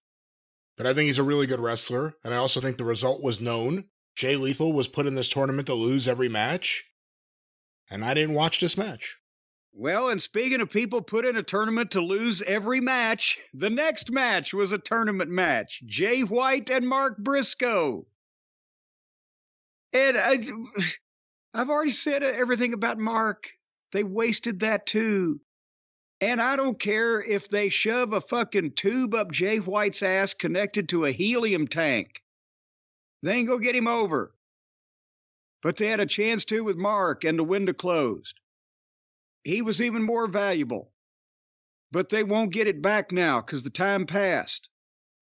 And he's Briscoe, and I believe Jay also, they're already out of the tournament according to points. So they're wrestling for no reason. Because they can't possibly win. And you know the people that can't possibly win are generally going to lose anyway. So what the fuck is it? And the fans at one point started chanting "Dim Boys." But, you know, where's Juice? Where is Juice? He's injured. Juice had back surgery, didn't he? Back surgery. Oh, God damn it. The one interesting fucking part of Jay White is his friend. That's the AEW thing. You come, you sign, a couple of big appearances, then you're out for like 6 months. And, you know, again, even the WWE could not get Jay White over. I'm going to go on record as saying that right now. Not that we'll ever see him try. And finally, Jay White hit his finish. 1, 2, 3. After he raised his knees, Mark was going to give him the froggy bow. And Jay White raised his knees and, you know, caught him and then hit his finish on him. So the heel just beat the babyface flat with no cheating. No out for Mark Briscoe, no heat for Jay White, a useless match that did nothing for anybody in a tournament that one guy could not possibly win, even if he won this match. And who does these fucking finishes? Where they don't even know the simplest thing about the heel does not beat the babyface flat. 1, 2, 3. For almost any reason except if it's a complete job match. And then that goes against the idea of having good matches for your tournament. But do something to do business out of it. Don't just have the fucking guy get beat flat. It does nothing for nobody. Or anything for nobody. Or any other proper execution of grammar. You know, it's interesting that AEW, I mean, there are people that go and they'll tell you, oh, I had a great time. But at home watching on TV, it seems to get really quiet a lot. Especially when it's matches with people that the fans there don't care too much about. It was really quiet at various points throughout this. It almost feels like everything reversed. The darkness, the tone, AEW feels more like NXT did when the Wednesday Night War started. And NXT has more color, more life, young, flashy wrestlers flipping onto their heads. NXT feels more like AEW did when it started. I feel like I'm getting the sour belches. So one more match in this program, then we're going to find out if anybody watched it. And the other match was a tournament match with Swerve versus Plumber Moxley. And at least, I believe there's a heel and a babyface in this because Swerve is a heel. We know that because the people chant for him and cheer for him and love him. And I believe Moxley is a babyface because he constantly uses foreign objects to stab people and cut them and slice them and choke them and drink their bones and eat their blood. And he flips off the fans. And etc. So at least we're clearly defined in our babyface and heel roles there. And the premise of this being the last match was affected because you know that we've been talking about even Uncle Dave and his Jerry Mahoney-esque sidekick, Brian Alvarez, have been arguing back and forth about the constant overruns on AEW television. The DVR never catches the finish of the main event. They go 2 minutes over, 3 minutes over, whatever. They can't manage their time. Uncle Dave says, well, goddamn, that's part of your job. You got to work to see this show if you're a fan. It's not my job! And that's what Uncle Brian says. And that's what we've been saying is that, Jesus Christ, if they can't get their show in, why am I going to bend over backwards? But in listening to the internet criticism, Tony made the big announcement this past week that they were going to have a 5-minute overrun. A 5-minute overrun has been announced for this week, for this program, for Dynamite. It was Monday or Tuesday they announced that. And that's just in case because it's real sports, Brian, you know that, and sometimes sports go over. So they tried to make it look more real this time by instead of just going over and not telling anybody so people don't see the finish, they announced ahead of time they were going to go 5 minutes over. And then these 20-minute time limit tournament matches, they started the tournament match with 15 minutes left on the air. So, but anyway, the plumber started out actually trying to wrestle because he's convinced himself that he's some relation to Hoist Gracie. But it was what you would expect from these two people. And I said, you know what, fuck it, I'm about finished with this program. We're going to see who wins this one because this is one that maybe the finish might be up in the air. You don't know whether Moxley will politic to win because he's the baddest man in the world, even though he looks like a floating corpse. Or you never know whether they'll put Swerve over because Swerve's the one that ought to win this thing because at least it might do something for him. So I zipped ahead to see the finish, at least now with the overrun having been called ahead of time, agreed upon ahead of time. I'll see the finish of the main event. And at 10 p.m. Eastern Standard Time, my DVR froze. Because, Brian, we've now found out that apparently it's not just enough to ask for permission from TBS to run over. And it's not just enough to tell Twitter you're going to run over. You have to inform the cable companies that broadcast the program that you're going to run over, or they're going to assume, like they do with most things, that you're a fucking professional and you know how to end up on time. Because the DVR still didn't record the overrun that they announced ahead of time. How many different ways can they fuck this up? As many ways as you can. Tony's a statistician, isn't he? So he knows all the ways. He can figure out ways that we haven't even figured out yet. Well, he's a-doing it. So who won this thing anyway? Moxley won, beating Swerve. He is now the point leader in the gold bracket, I believe it is. Oh, good God. And the overall point leader in the Continental Classic. And then the show ended where the Devil's Associates arrived. Outside. In the dark. 4-on-1.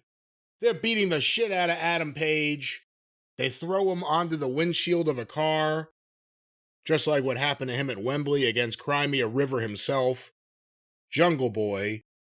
And then the Devil, driving, or at least behind the wheel with his mask on, got out of the car to make sure that his presence was felt.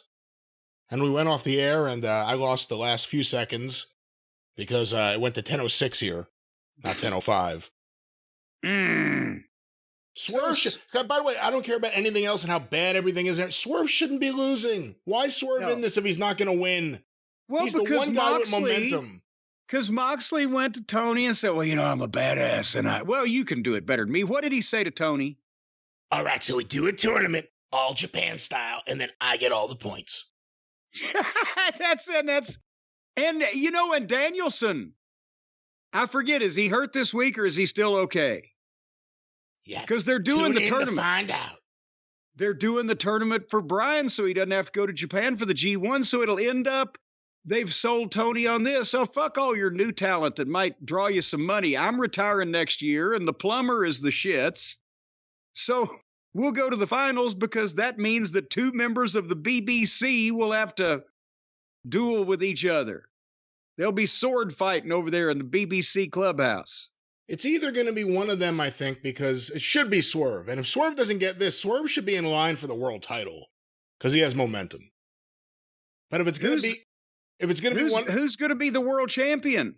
Well, we will find out. But if it's not going to be Moxley or Danielson, I could see them doing something crazy like Eddie Kingston all of a sudden gets points and gets into the finals and gets a big dramatic win because he's a fan of Japanese wrestling.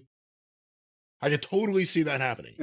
But back to the question I asked because you glossed over it. But here's what I'm saying. Yes, Swerve should be in line for the world title if it's still going to be MJF. But is MJF hurt to the point where he's going to have to drop it to Samoa Joe potentially? In which case you don't want Swerve versus Joe. That doesn't make any sense. And that's the thing. They're having to figure this out as they go based on who they have not allowed to fuck themselves up this week. So anyway, that was the closing time fuck up. And who watched this fiasco with these wonderful tournament matches that mean nothing to their business? Let's go to the numbers here. The AEW ratings. 800 and what thousand? AEW Dynamite for December 13th. These were compiled by WrestleNomics. AEW Dynamite on average was watched by 845,000 viewers. There you go. Does it have the last several weeks on your graph there? I don't want you to go looking. It doesn't have it in front of me. Okay, but it's 835. It's 825. It's 845.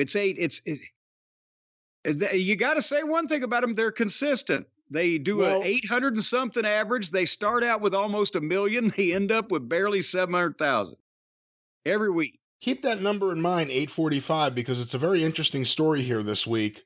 Okay. Let me start by telling you, because WrestleNomics has this. The Big Bang Theory at 7:30 averaged 1,157,000 viewers.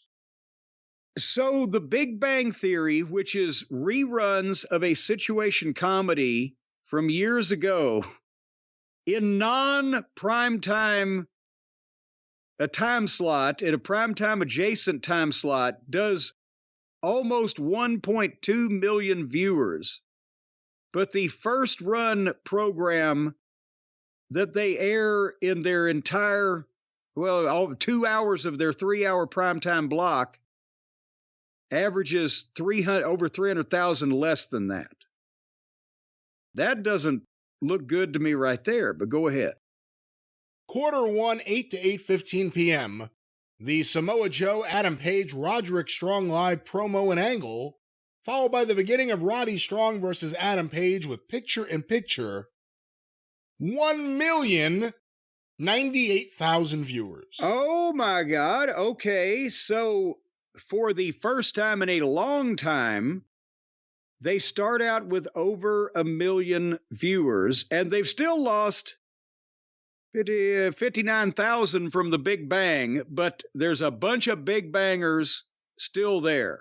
Where do we go from here, now that all the children have grown up? We bang on to quarter 2, 8:15 to 8:30 p.m., the continuation of Strong versus Page, an ad break, and the start of Andrade El Idolo versus Brody King. 868,000 viewers. Oh, that's 230,000 in 15 minutes. Okay, so maybe there was something in the water on the eastern seaboard that paralyzed people's legs at 8 o'clock and prevented them from standing up and leaving the room or something. And Jim, at this point, let me give you this number that WrestleNomics provided. Excluding the first quarter hour, the 1 million, that's all the way over the top there, the total viewership would be 810,000 compared to 840,000. So in terms of how much that first quarter and whatever is left over from the Big Bang help by 30,000 in the average there. Yeah. Again, when you're looking at AEW and where they are, there's a lot of artificial things that somehow boost the number up a little bit, but if you get past that, it's not a pretty picture. Let's go back to quarter 3. The continuation of Andrade El Idolo versus Brody King with picture-in-picture. 874,000 viewers. Well, they got 6,000 back out of the 230. We now go to 8:45 to 9 p.m., quarter 4. The Kevin and Ross and Marshall Von Erich confrontation with Orange Cassidy, Trent Beretta, and Danhausen. An ad break. And Chris Jericho and Kenny Omega, the Winnipeg Jets confrontation with Big Billy Starks. 888,000 viewers. And the second highest in the key demo. But 888,000 viewers. So their basically biggest name ex-WWE star and their biggest elite fellow team up and get an extra 14,000 viewers. And the question is, where do they go from here? Because it was so bad. Did anybody sit through this? Well, everyone wanted to see what was going to happen at the big 9 o'clock hour, 9 to 9:15 p.m., quarter 5. A recap, followed by Riho versus Ruby Soho. Oh, here we go. And the people are about to go. With picture-in-picture and a post-match with Timeless Tony Storm, followed by a Wardlow video and another ad break. 804,000 viewers. All right, so 84,000 people said we've seen enough, and as I'm looking at their average with these numbers, I have a feeling that the attrition is beginning to start in earnest. Well, it continues in earnest in quarters 6, 9:15 to 9:30 p.m. Jay Lethal versus Rush, a Swerve Strickland Jon Moxley video, and Mark Briscoe versus Jay White. 771,000 viewers. Not as bad as I was afraid. That's only another 33,000. Well, we go from there to quarter 7, 9:30. I see they've got more room to fall. Well, 9:30 to 9:45, quarter 7, Mark Briscoe versus Jay White continued with picture-in-picture ads, an ad break, a final battle video, and main event entrances for the next match. 725,000 viewers. And there went another 46,000. Now they have, since the top of the 9 o'clock hour, they've gone from 804,000 to 725,000, but that's not as bad as the first hour where they lost 210,000 total viewers from where they started. So, and they're down 373,000 from the start of the program. Well, we go to quarter 8, and we also have a 5-minute overrun. Oh, yeah. 9:45 to 10 p.m., Jon Moxley versus Swerve Strickland with picture-in-picture. 755,000 viewers.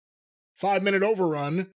The conclusion of the match, and Adam Page attacked by the Devil's Friends. 772,000 viewers. And again, did 17,000 people just show up to watch the last 4 minutes of that match, or they thought they were going to see something else? And I'm not saying that all 700-something thousand tuned into there was enough people tuning into the next program that it made a difference of 17,000 people. But if they keep this up, they're going to be averaging under 800,000 pretty soon, not counting the first quarter's artificial bump.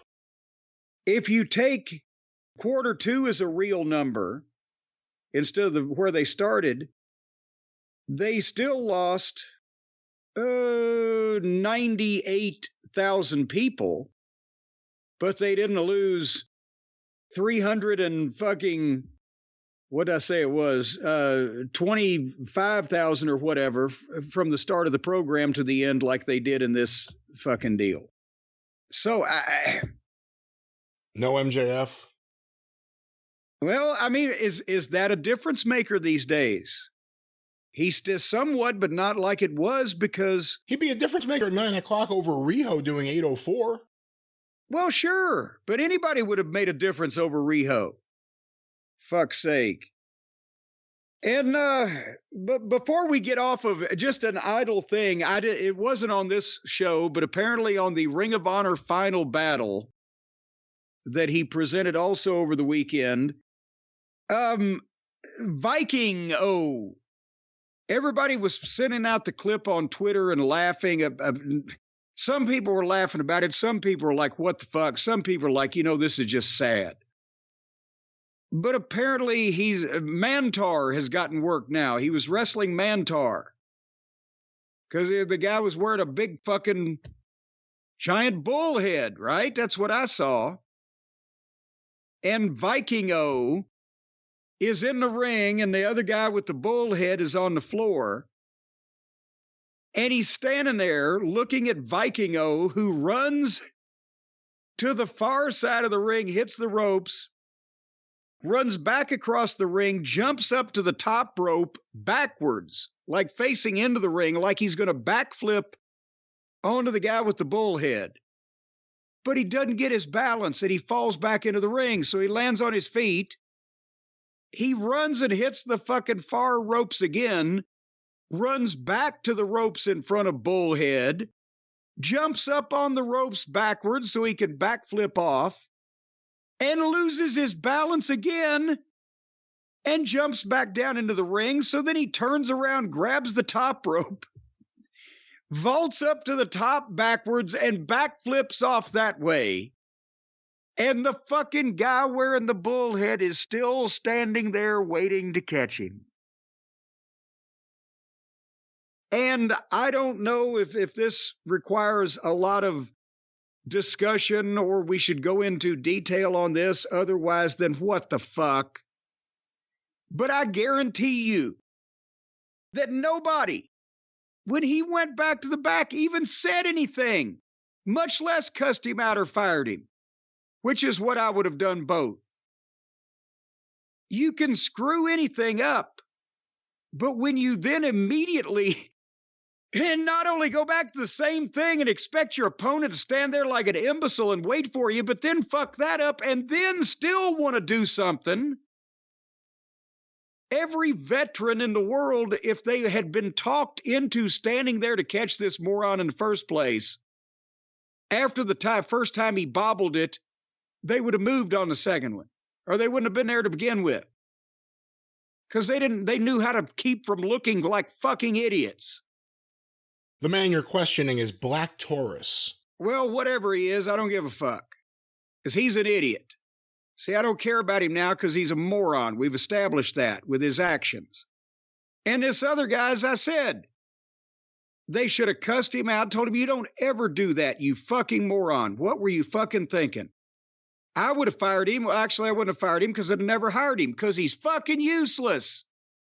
And with that fucking stone face and that blank expression and that droop-lipped goddamn that he fucking has in every goddamn match and every goddamn situation, the ridiculous outfit and this ludicrous choreographed gymnastics routine that he does in place of wrestling. But to do that, no, he should have been yelled at, reprimanded, and like I said, if not just fired for just what the fuck. We can get anybody here that would be less stupid than you. Viking-O. El Hijo del Vikingo. He's the son of Vikingo. He's a son of all right. Jump 3 times on the top rope if you suck. Fall on your ass and look like a goof. Oh, Viking-O. Oh, no. Let's stop that. You know, it's sad Ring of Honor does this Ring of Honor. Tony, under the guise of Ring of Honor, does his final battle show. The only 3 things I heard about it were the Vikingo spot, the spot about Dax Harwood apparently leaving the ring during the match to go to some woman in the front row who was on her phone to get her to watch the match. Oh, I thought you were going to say he asked to make a call. No, he stopped her. Like, he got her off the phone to watch the match. Well, good for him. And then Tony apparently announces a new Ring of Honor women's TV title, which is funny because there's no Ring of Honor TV. So now they have a TV title, a new one for women, with no TV show. And not nearly enough belts and titles and championships and awards and leg lamps being given out. Well, Tony has been acting somewhat erratically since we heard about and we reported on this on the last program also, the negotiations between Warner Brothers, his network, and the WWE. He's been, as Mama Cornette used to say, in some cases, he's protesting too much. And in other cases, he's just looking like he's potentially been overindulging in his medication. Well, after the Ring of Honor final battle show, Tony did a media scrum, his favorite thing in the world, where he gets to get softball questions and give non-answers. And after the wrestlers left, it was all Mr. Khan. But wait a minute, can I tell you without even having heard any of this? I'm sure everything was just great. It was just all great, right? Everything's great. We're all great. I have not heard or seen any of this either because it was Ring of Honor. I didn't pay attention. But I have this here, and Jace Nakarado put together notes so we have an idea of what to look for, kind of. Tony rambles a lot. It's hard to transcribe this. But he said that's kind of what we're trying to do here is we're trying to listen to a man having a breakdown in front of our very ears and trying to ascertain how long it's going to be before they put him in one of those long sleeve jackets and tie it around the back. Well, with that said, we're going to do our best to break this down and make it make some sense. But let's go to Tony Khan, and I believe the first topic will be about Warner Brothers Discovery and who and what they're talking to. Well, it's been tremendous catching up with you guys with all the great stars from the amazing show tonight. A lot of great things happening in pro wrestling, so I can take some of your questions here while we're together. Tony, first of all, great show. Thank you, Stu. It doesn't count when somebody else says it. It doesn't count when somebody else says it. I'm already making a mental note of how many times Tony says great. You're counting the greats? I mean, he said it a couple of times, right? He's a 2. Let's see where he goes with this. All right. regarding Warner Brothers Discovery, what they plan to do in the pro wrestling world. Involves, of course, AEW, Ring of Honor, and maybe another company or two as well. Just give me your thoughts on the relationship. Can you give us any type of insight as to what, discussions are looking like now as far as AEW, Ring of Honor, and Warner Brothers Discovery? Ring of Honor. Normally it's actually the answers I don't understand at Tony Scrums, but in this case now the questions I'm fucking oblivious to. Well, it was a long way to get to where we've gotten, which will be Tony explaining what's going on at Warner Brothers Discovery. Important to note, it came out that CW were interested in Ring of Honor. Tony wasn't interested in giving a non-Warner Brothers Discovery entity Ring of Honor and a loyalty to the company. Never show loyalty to a major corporation. Unless you're a fool, but let's go to this. Honor, we haven't had recently as many, but we've had really good conversations about AEW. Even in recent days, I've had really good talks with Warner Brothers Discovery. We've been with them for several years. It's a really exciting time for AEW. We were the number one show on cable on Wednesday in really what are considered both of the key demographics in TV, which are 18 to 49 and 25 to 54. So it was a great week for AEW. Oh. I think we've been putting out some of the best shows we've ever done. Right now, we're on this incredible run. Tonight was a great episode of Rampage. In addition to there's four. Wait a minute. Now it's starting to pick up a little bit. Do we need some kind of alarm or a great buzzer or something to hold on here a second? How about this?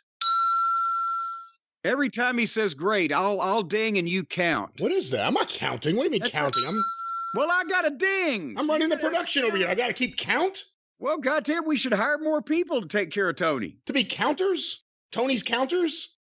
I'll see if I can do both, but, this is a fucking hard job. It's like the guy that's on the mute button on the bleeper on the Dynamite show. One of the problems is, how are you supposed to believe anything Tony says when we've been watching these scrums for years now and everything's always great? Never, we're going through a rough time. Everything is always, we're on a string of the... When has he not said we're on a string of great shows? Well, I don't mind him even being positive, but he could be positive with different words, and he could acknowledge when something else goes sideways. But anyway, go ahead. Let's get back to Tony. I got my thing here now. I got my dinger in place. Great wrestling here on ROH Final Battle. The last few episodes of Collision have been tremendous. I think some of the best in the history of that show, and also Dynamite has been on a great roll in recent weeks. I think there's so many great things happening in AEW, so it was great to come in and have the number one rating and be the number one show on cable, which we've done so many times. We've performed incredibly well for Warner Brothers Discovery, and we're very, very, very strong relationship. I think with media rights and all the things coming up, everyone has to do their due diligence. It's just part of the TV business. But I think where we stand in a position for AEW to have a huge growth year in 2024. There's a lot of really exciting things happening that I know Warner Brothers is really excited about, that we've talked about. Yeah, they were excited about Roads to the Top Season 2. They were excited about a lot of things.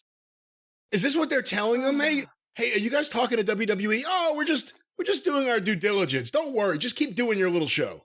Yeah, well, and that's the thing is whether they're telling him that is one thing, but whether he's believing it is another. Because these people don't tell the truth when there's tens of millions of dollars on the line. Advance for All In just being a massive success as we're approaching a $5 million gate for a show that is 8.5 months away. And, you'll lose a lot more than that before then. So far ahead of where we were. We didn't put the tickets on sale last year until spring, and now getting on sale ahead of the holiday season. I mean, it's been a huge success. That's going to be tremendous, and one of the biggest wrestling shows in the history of the world, following up on the biggest wrestling show in the history of the world. Well, you can take that money off the 2024 book set if you're selling all those tickets in 2023. Let's go back to this. Just months ago. We've done great show after great show. It's been a great year for us. We started out with some great wrestling to start the year, great matches, and then we went to Revolution in San Francisco and blew it out. And of course, Ring of Honor, I think all three of the major Ring of Honor events have been tremendous this year, including tonight, which was one of my favorite shows of the year, along with Supercard and Death Before Dishonor. I think the Ring of Honor shows have been excellent, but in particular, focusing on the Warner Brothers Discovery relationship that you asked about, we've just gone out and crushed it time after time. And this has been a great year for us. And the really All In is the biggest thing we've ever done. And I think it's one of the biggest things anybody's ever done in wrestling. But you have to also look at all the other huge events we've had recently, month after month. All In was a great show, but really since Collision started, I think we've been able to do so much with 5 hours of television. So this was a big year for us with Warner Brothers Discovery. They came to us and asked us to go from doing 3 hours of TV a week on TBS and TNT, expanded it to 5 hours. And that's you had Punk. Very, very successful. Collision did a great audience this past weekend. It's been up the last couple of weeks. And also the shows have been as good as ever. Really strong shows. I was really proud, in particular, the last few weeks.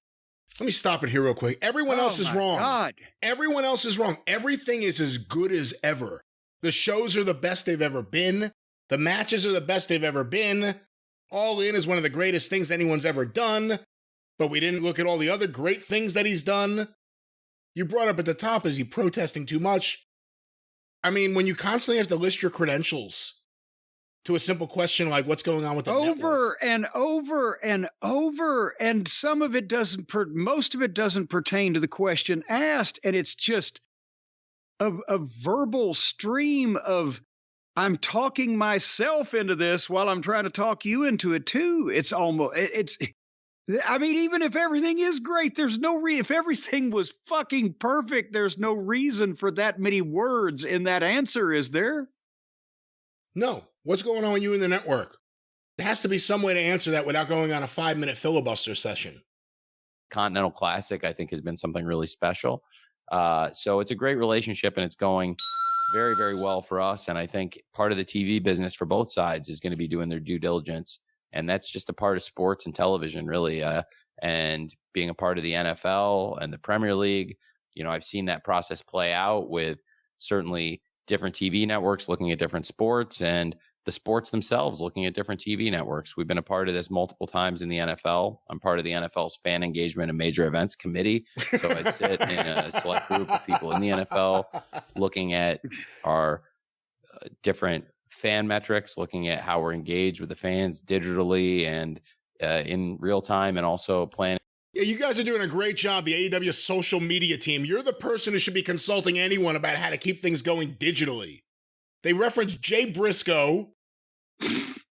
Well, in all fairness now, Tony's got a lot going on at the gorilla position, what with wrestlers getting into fights and him getting scared for his life, that he's still tweeting at the same time with the other hand.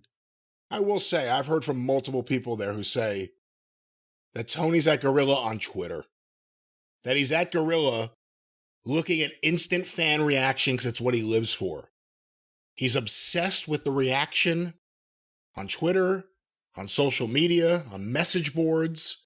Well, because remember the last time he was a booker, he only had 2 other guys reading his e-Fed paperwork to really give him feedback. So now all these people can tell him what's going on all at the same time. And they all said he was good. And he's acting like he's doing a great job here. Not like the TV's awful, the ratings keep going down, you're losing people going to the shows, your product is as cold as it's ever been, all your stars are hurt or chased away. Instead, everything's great. Everything's great. Not me. You can't. That doesn't count. Let's go back to Tony Khan. Planning major events and looking at those trends. And I've been able to take a lot of the things I've learned in the world of professional sports, working in the 2 biggest sports leagues in the world and being around some of the biggest rights fees in the history of sporting, with the Premier League and in particular the NFL, which is the biggest media superpower in the entire planet, and is running hotter and hotter every year and defying gravity. And so let me stop it here. This is part of the problem. He convinced himself. He's getting awful defensive, isn't he, about all of important people that he hobnobs with. The problem is, this is the problem going back to the beginning of AEW. He believed that he understood the television rights scene, and that if he created a wrestling show, he'd be able to double or triple the rights within a few years because of just producing the numbers that AEW is producing right now. He's banking on that. So he's acting like he's some kind of expert in this stuff. And I don't know. I think from someone who spoke to him, he thought that he was going to whip Vince. He didn't think they were going to be producing these numbers. He thought they were going to be producing big numbers. Like I said, he talks like it was a foregone conclusion. He thinks he can book. He doesn't understand that he's terrible at it, that the people around him who pat him on the back all think he's terrible at it. And that the people who don't come out right out and say it, maybe they're in California, are doing that because they want to kind of push him to do what they want him to do. So let's go back to Tony Khan. We're doing here, and my experiences in the TV business, we stand to be in a really good position going into 2024. And Ring of Honor is a different company than AEW, but it is under my promotional umbrella. And it's under the umbrella of the Challenger brand, which is AEW.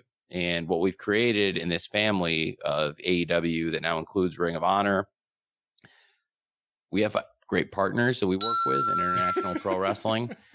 New Japan Pro Wrestling's been a great partner to us. Now we're working with some of the great Lucha Libre promotions as well, and other companies all over the world. I like doing things with Andy at Rev Pro in England in particular. There's a lot of great companies around the world. But for AEW and I think Ring of Honor, because it falls under my ownership, to be AEW is to be under constant attack. You do a great show and the next day somebody's saying something negative. You do 5 great shows in a row. Somebody says something negative. You break the ticket record for the most tickets ever sold for any wrestling show in the history of the world, and somebody has something bad to say about it. I just, at this point, I don't worry about it. We just need to go out and do great shows week after week like we did. We were the #1 show on cable this week on Wednesday. We beat every single show on TV on Wednesday out of hundreds and hundreds of shows across hundreds of networks. And we continue doing it, and everybody who works here is going to be in good position. Can you pause one second? Yeah. No, it's insane. How are they the #1 show on Wednesday when we just heard the numbers from Thurston Howell III that the Big Bang Theory outdrew them? Well, he's talking about the 8 to 10 o'clock time slot, I would assume. Oh, good Lord. And, Vanderpump is not around. We were the highest rated show on the entire day of Wednesday, except for the other ones that were higher than we were. Tony, is Warner Brothers Discovery talking with WWE? Well, we've been crushing it, and, we were #1 on Wednesday, and everyone has to do their due diligence. Until he acknowledges that he's bad at this is all going to continue. The downward spiral will continue. Things are going to get worse, not better. Until Tony acknowledges that he cannot run a wrestling television show. He can sit back and watch it. I think it's challenging because I've never seen anything quite like wrestling when it comes to such a large percentage of the business spending such a large percentage of their time on one platform, which is X, formerly Twitter. It's amazing how many people in the wrestling business are on Twitter all the time. And you, when your talent gets on the phone with people, it's you they talk about being on Twitter all the time. You're complaining about the reaction that you see when you're on Twitter. The problem isn't the people on Twitter. The problem is you're going there seeking it out. What do you think about him saying owning AEW is being under constant attack? Again, is that an inherent thing by being the challenger brand? No matter what, no matter who it was, they'd be under attack right now. No, because in a lot of cases, the challenger, the plucky underdog, is the babyface. They're not getting constantly attacked. The people are pulling for them until they do stupid shit that nobody can pull for because it's bad, as in not good. And then they get attacked. They were attacking the WWE when all their shit sucked. And they fixed their shit. Much of it doesn't suck anymore. But more of Tony's shit sucks now. So he's getting blistered. That's the way it works. Remember what we said when we reviewed that audio of Dave Meltzer and Brian Alvarez fighting? What Dave was saying was going to become Tony's argument for things. It's the fans' fault. Yeah. It's not that your DVR didn't catch it. It's your fault for not setting it right. That's what's going on here. AEW is doing everything great. AEW had an exceptional year. We're poised for a great 2024. Everything is wonderful. It's those fans and what they think. That's the problem. And to be honest, I understand it because it's good reason, because it's engagement, because there's such a large percentage of the wrestling fans and the wrestling media and opinion makers and the wrestlers themselves and the companies. So many people are on this one platform. It's pretty unique because in other sports, it's more evenly distributed. Like, to be honest, in the NFL, the biggest platform, and there's all these, there's so much engagement across all these platforms. There's been so much growth in TikTok. We're up 300% year over year, NFL and TikTok. And the amount of football being consumed in TikTok is insane. But that also, I don't want to what the NFL does on Instagram and Twitter X, it's incredible. But in wrestling in particular, this one platform, X, it is amazing how much time is spent in the industry on it. And it sometimes becomes, what I've seen is sometimes in the industry, because Paul Levesque and Bruce Pritchard and Nick Khan are on Twitter during Raw. Constantly. I've seen it happen many times that Vince McMahon would sit there and he would look at a fucking computer screen and type letters to people on AOL during the Monday Night Wars. No! If he cared what the fuck anybody was saying, he had Finkel or some stooge keep an eye on it because he was running the fucking show. I want to remind you, as we are playing this audio, the question was asked, geez, how long ago was this now? I don't know. 8 minutes ago, the question was asked about Warner Brothers Discovery talking with WWE. Oh, that's right. He's still on the first question. Yeah, we're now talking about the NFL social media engagement. Let's go back to this.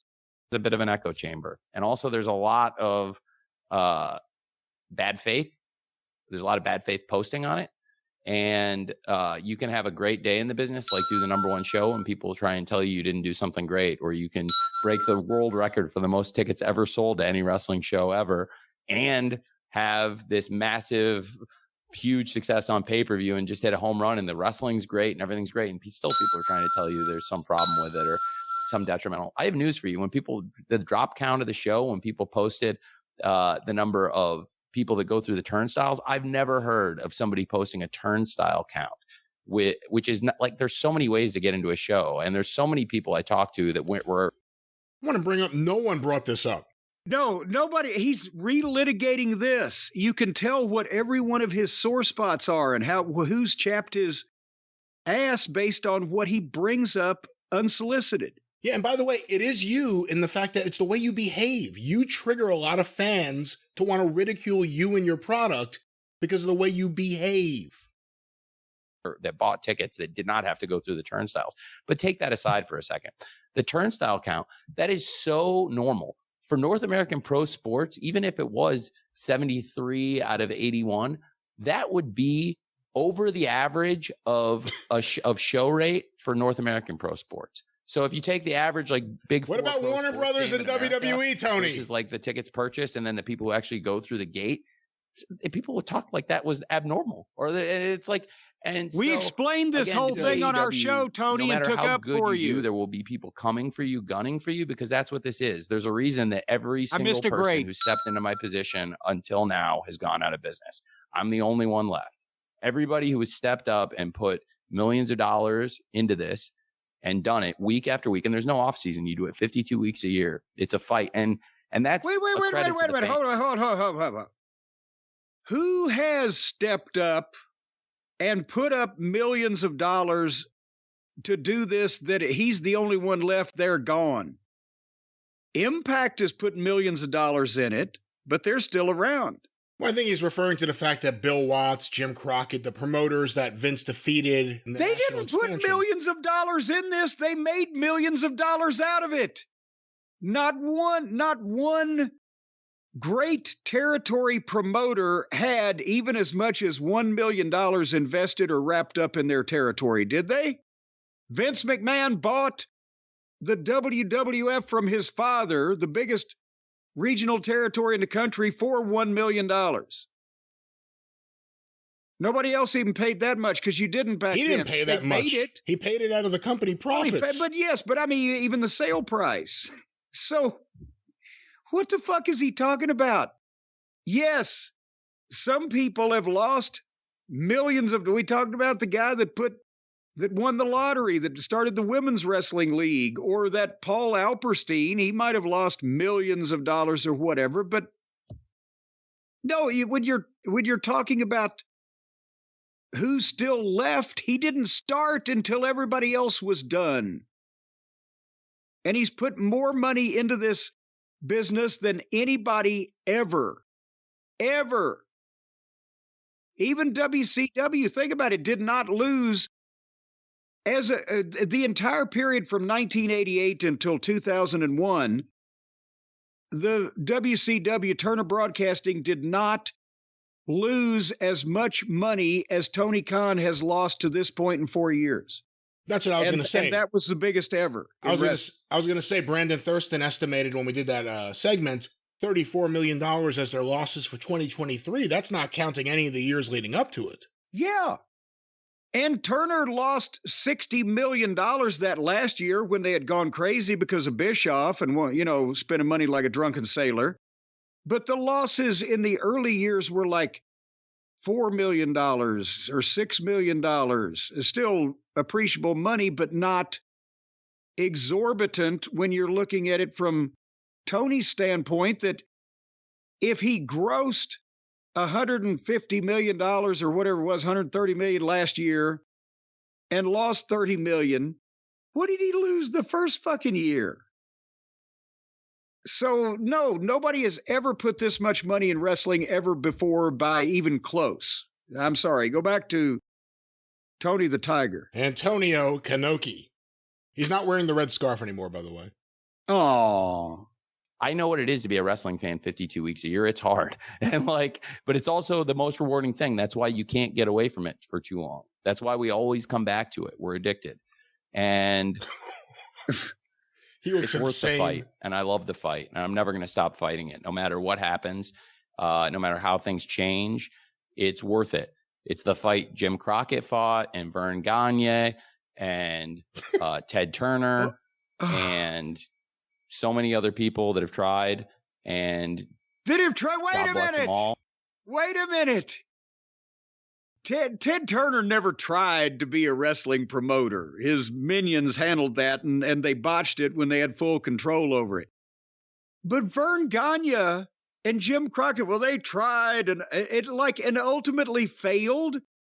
Vern Gagne was not only at one point the highest paid, most famous wrestler in the country in the early 1950s, but he ran one of the biggest territories in the business for 30 fucking years before it went out of business, and made a fortune. And fucking Jim he probably would have put up a better fight if he had a dad who said, here's $200 million. I'll be on my yacht for the next few years. Oh my God, and he was shorted. He was shorted funds that he could have fought with at the end because of that real estate thing where the government declared eminent domain on some of his property. He lost money. And again, Jim Crockett, yes, he went out of business in the fight with Vince. And Crockett Promotions had been a company for 55 years at that point. And Jim Jr. had been running it for, 13 or 14?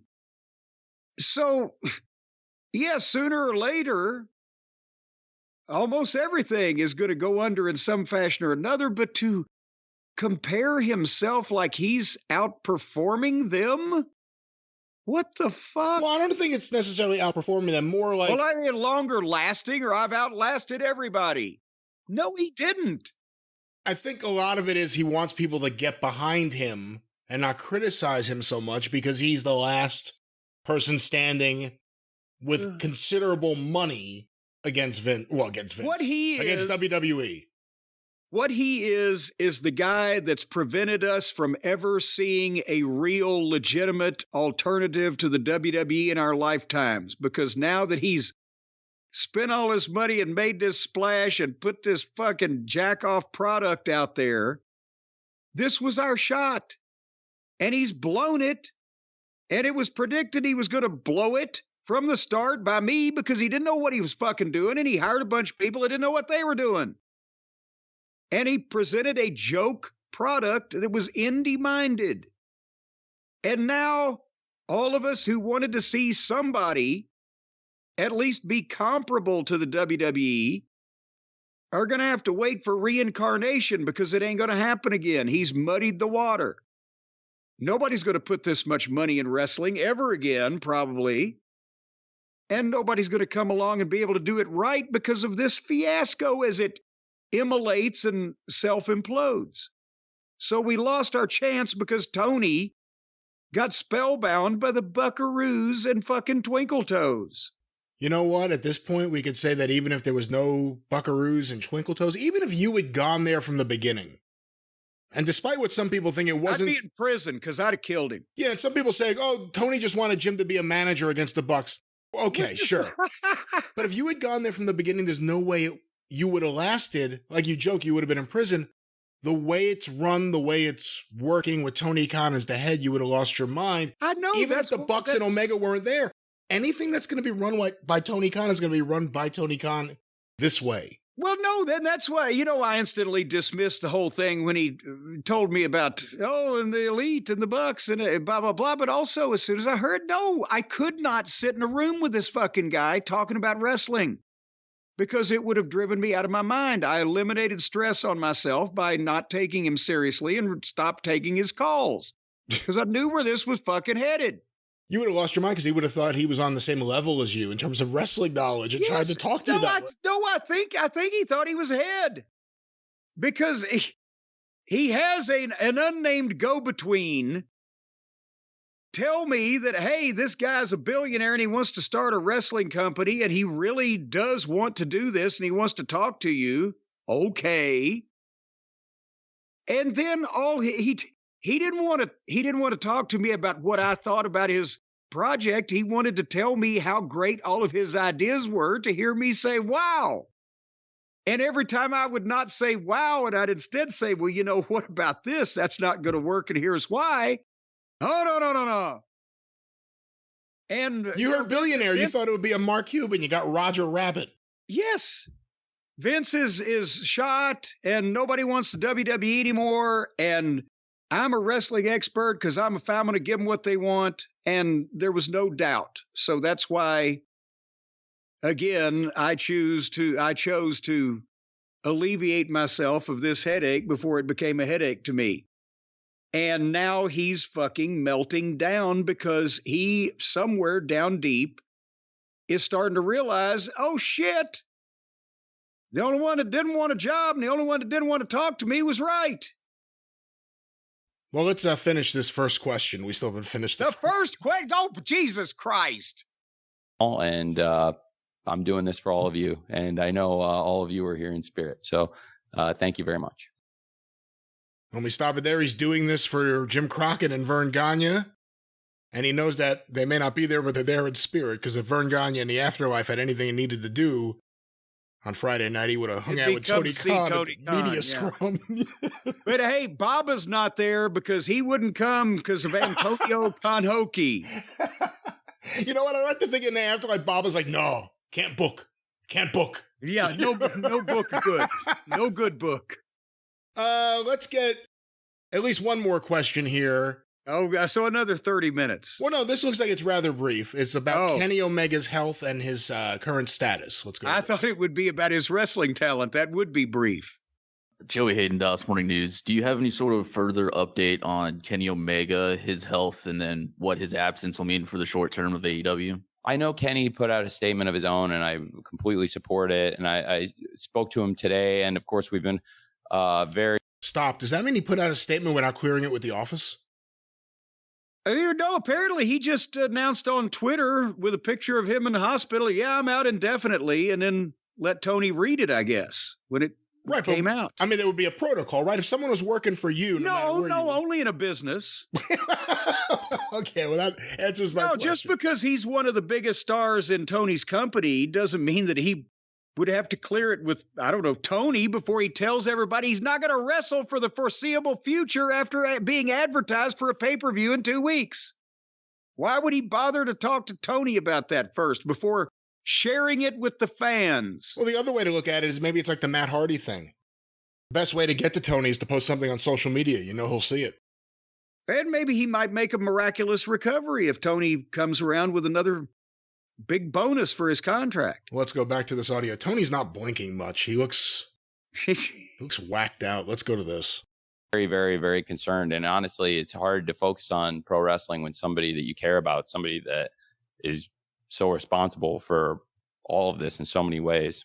Boy, that's certainly true. Launched AEW, and this would all be possible without Kenny Omega. And certainly he's as influential on the launch of AEW as anybody. And he's one of the greatest pro wrestlers in the world. And he's also a really important figure in this promotion and this business. So I think we're all really concerned, but thankfully he's communicating. And, I think we're hoping for the best. And it's like, wait a minute. Thankfully, he's communicating. What is this? Is struck him dumb? He's mute now? What the? You've heard his promos. Well, okay, you got me there. But seriously, we're thankful he's communicating. In other words, you're thankful that he's telling you how he is now, since he's told the world. He put a picture of himself with a thumbs up in the goddamn hospital. It's not like he's in a fucking medically induced coma. He's communicating. We're happy he's admitting he's fucked up, is what he's saying. Yeah. He just didn't want to talk to you. Apparently, Tony, is what it was.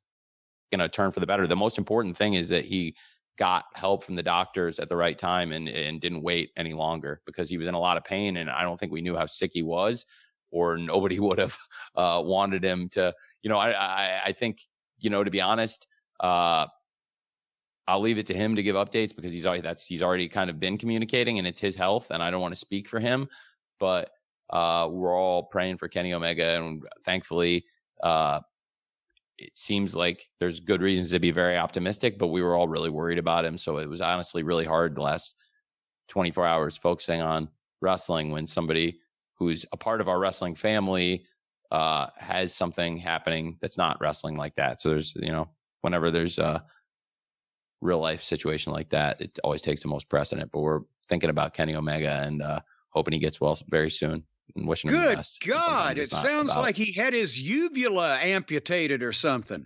Well, I'll stop the Omega portion here. There's one other little portion I'll play here in a moment, just because it follows up on something we've talked about. But the other thing I'll say is, Tony said it earlier, that on Twitter specifically, but social media, there's bad faith fans. What's a bad faith fan? Someone who says they don't like Dynamite? Someone who says something that Tony thought was good was bad? Well, it's easy to pick on Twitter because there are so many either fake people or fake accounts, or people with 18 accounts, or people that are just going to say, "Oh, fuck you, I hate sunshine," or whatever the case. But in this case, he's attempting to deflect the legitimate criticisms and obvious things that are happening in front of our eyes, to equate that all with, that's all those fucking assholes on Twitter, because everybody knows there is a bunch of fake assholes on Twitter. Right, but the real bad faith is coming out there and telling us everything's great when everything's been awful. I didn't say it wasn't, but I'm saying this is what he's trying to do. He's trying to say, well, anybody that's knocking me is one of these fake assholes on Twitter. Again, we joked about it. It happened. It's the fans' fault. Everything is great. It's just you guys won't acknowledge how great it is. It's your fault. In his own way, he's kind of like Shitstain. Oh, bro, it was the greatest writing and the greatest story. It's just the people, they don't get it. Well, Jim, we recently talked about Bryan Danielson, his injuries. I think you had an email from a listener, and it caused a big discussion. It spurred the big discussion from you and I. Here's Tony apparently talking about Bryan Danielson's health. Take care of you. We saw Bryan Danielson being attended to ringside. Update on Bryan's health. Is he okay?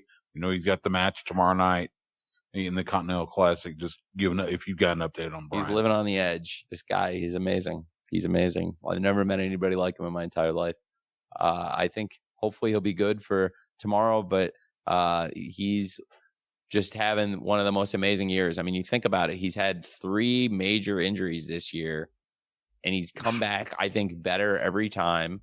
I'm not sure that's a goddamn amazing year. Whether it was his... Is it an amazing year when you've had 3 major injuries in a calendar year? Well, when you are up for comeback of the year 3 different times in the same category, that's a pretty amazing year. 3 comebacks in 1 year. You got me there again. His arm, his shoulder. He's found a way to work through it each and every time and come back better. I think he's the smartest person I know. I think he's the smartest person I've ever known, not only in wrestling, but in any walk of life. I think he could have really done just about anything he set his mind to, and he's become, in my opinion, the greatest wrestler of all time.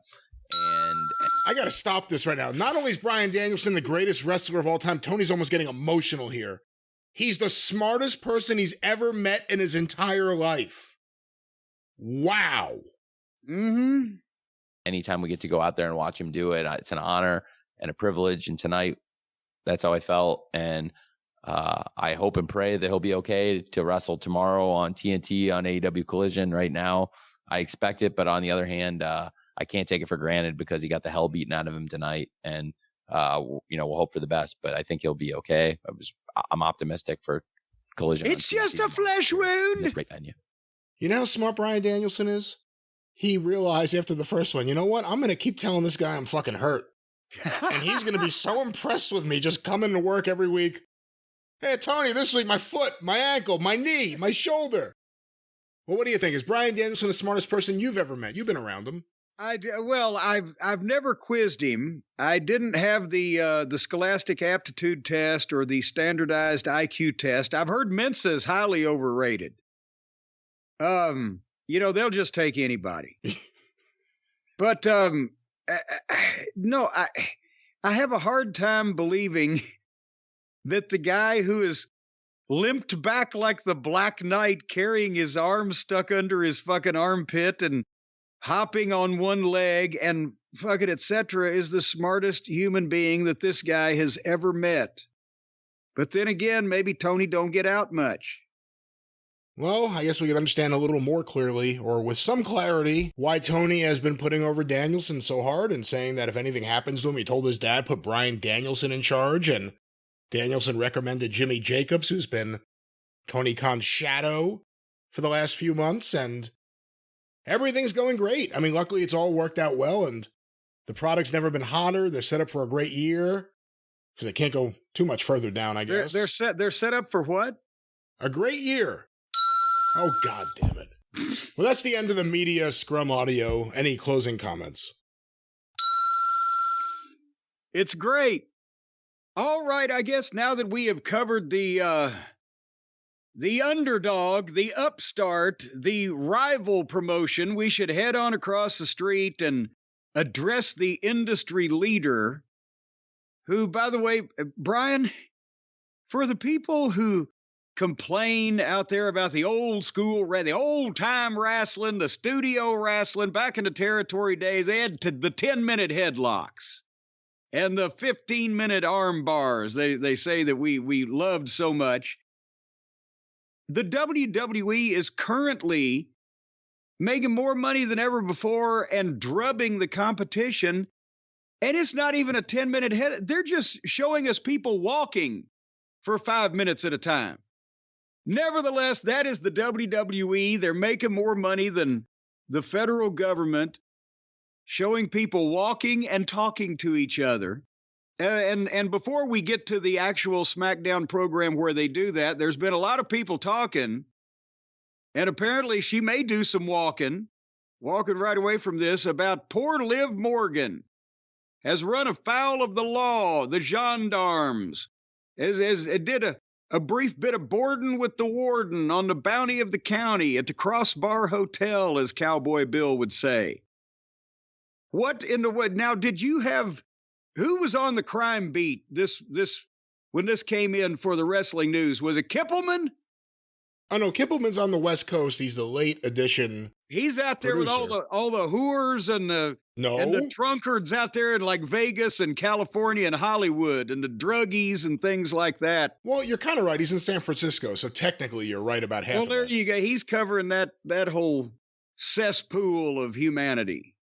But to answer your question, no, he was not on this. Well, the wrestling news covered it. Everyone covered it. It was a public thing because she was arrested by the police. Yes, who else would she be arrested by? A goddamn fucking Tinseltown fucking Usher squad? She was charged with possession of marijuana, but not more than 20 grams, as well as possession of I believe, a vape pen containing an oil-like substance that also tested positive for marijuana. An oil-like substance. Wouldn't that be oil? Marijuana oil, yes. Cannabis oil. Well, back up here now, because once again, Brian, you're a young man about town. You spent a lot of time there working in the Big Apple, and you know about these things. I'm just an old fart here, just a small town bird farter. And so you know the prices of the kilos and things and the way that they measure out the grams and get the marijuana pills to the customers. But first of all, so she was in Florida. Florida, of all places, Florida, with the most batshit, complete fucking insane people wandering around on a daily basis because of the warm weather. They don't really need to come in at the wintertime. It doesn't kill any of the crop off. So they continue to populate. Marijuana is not illegal in Florida. No. It's legal in like goddamn Kansas, in Oklahoma. Marijuana is legal in Oklahoma. I have an article here. She's from New Jersey. She's from here where I am living, where it is not illegal to have marijuana, possess it. Less than 20 grams is nothing. And here's another thing. What is 20 grams in like what I would weigh out on my butcher's scale? Is that in ounces or fucking...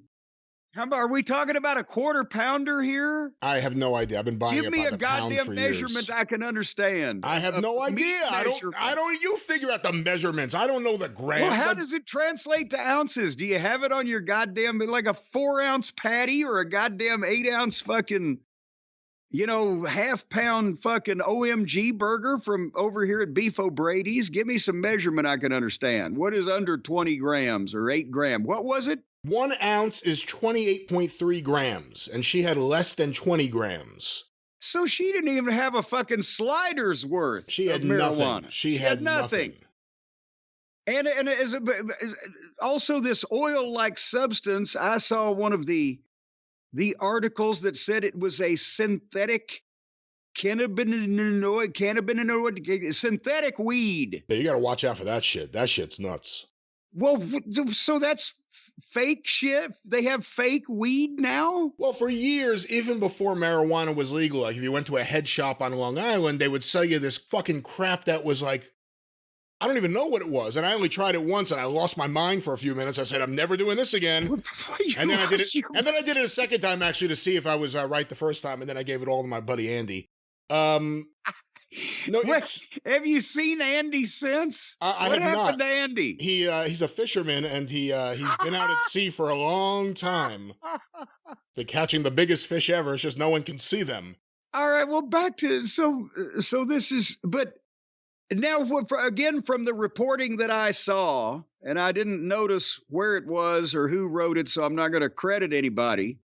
But also that's a felony, whereas the real weed is a misdemeanor, but the fake weed is a felony.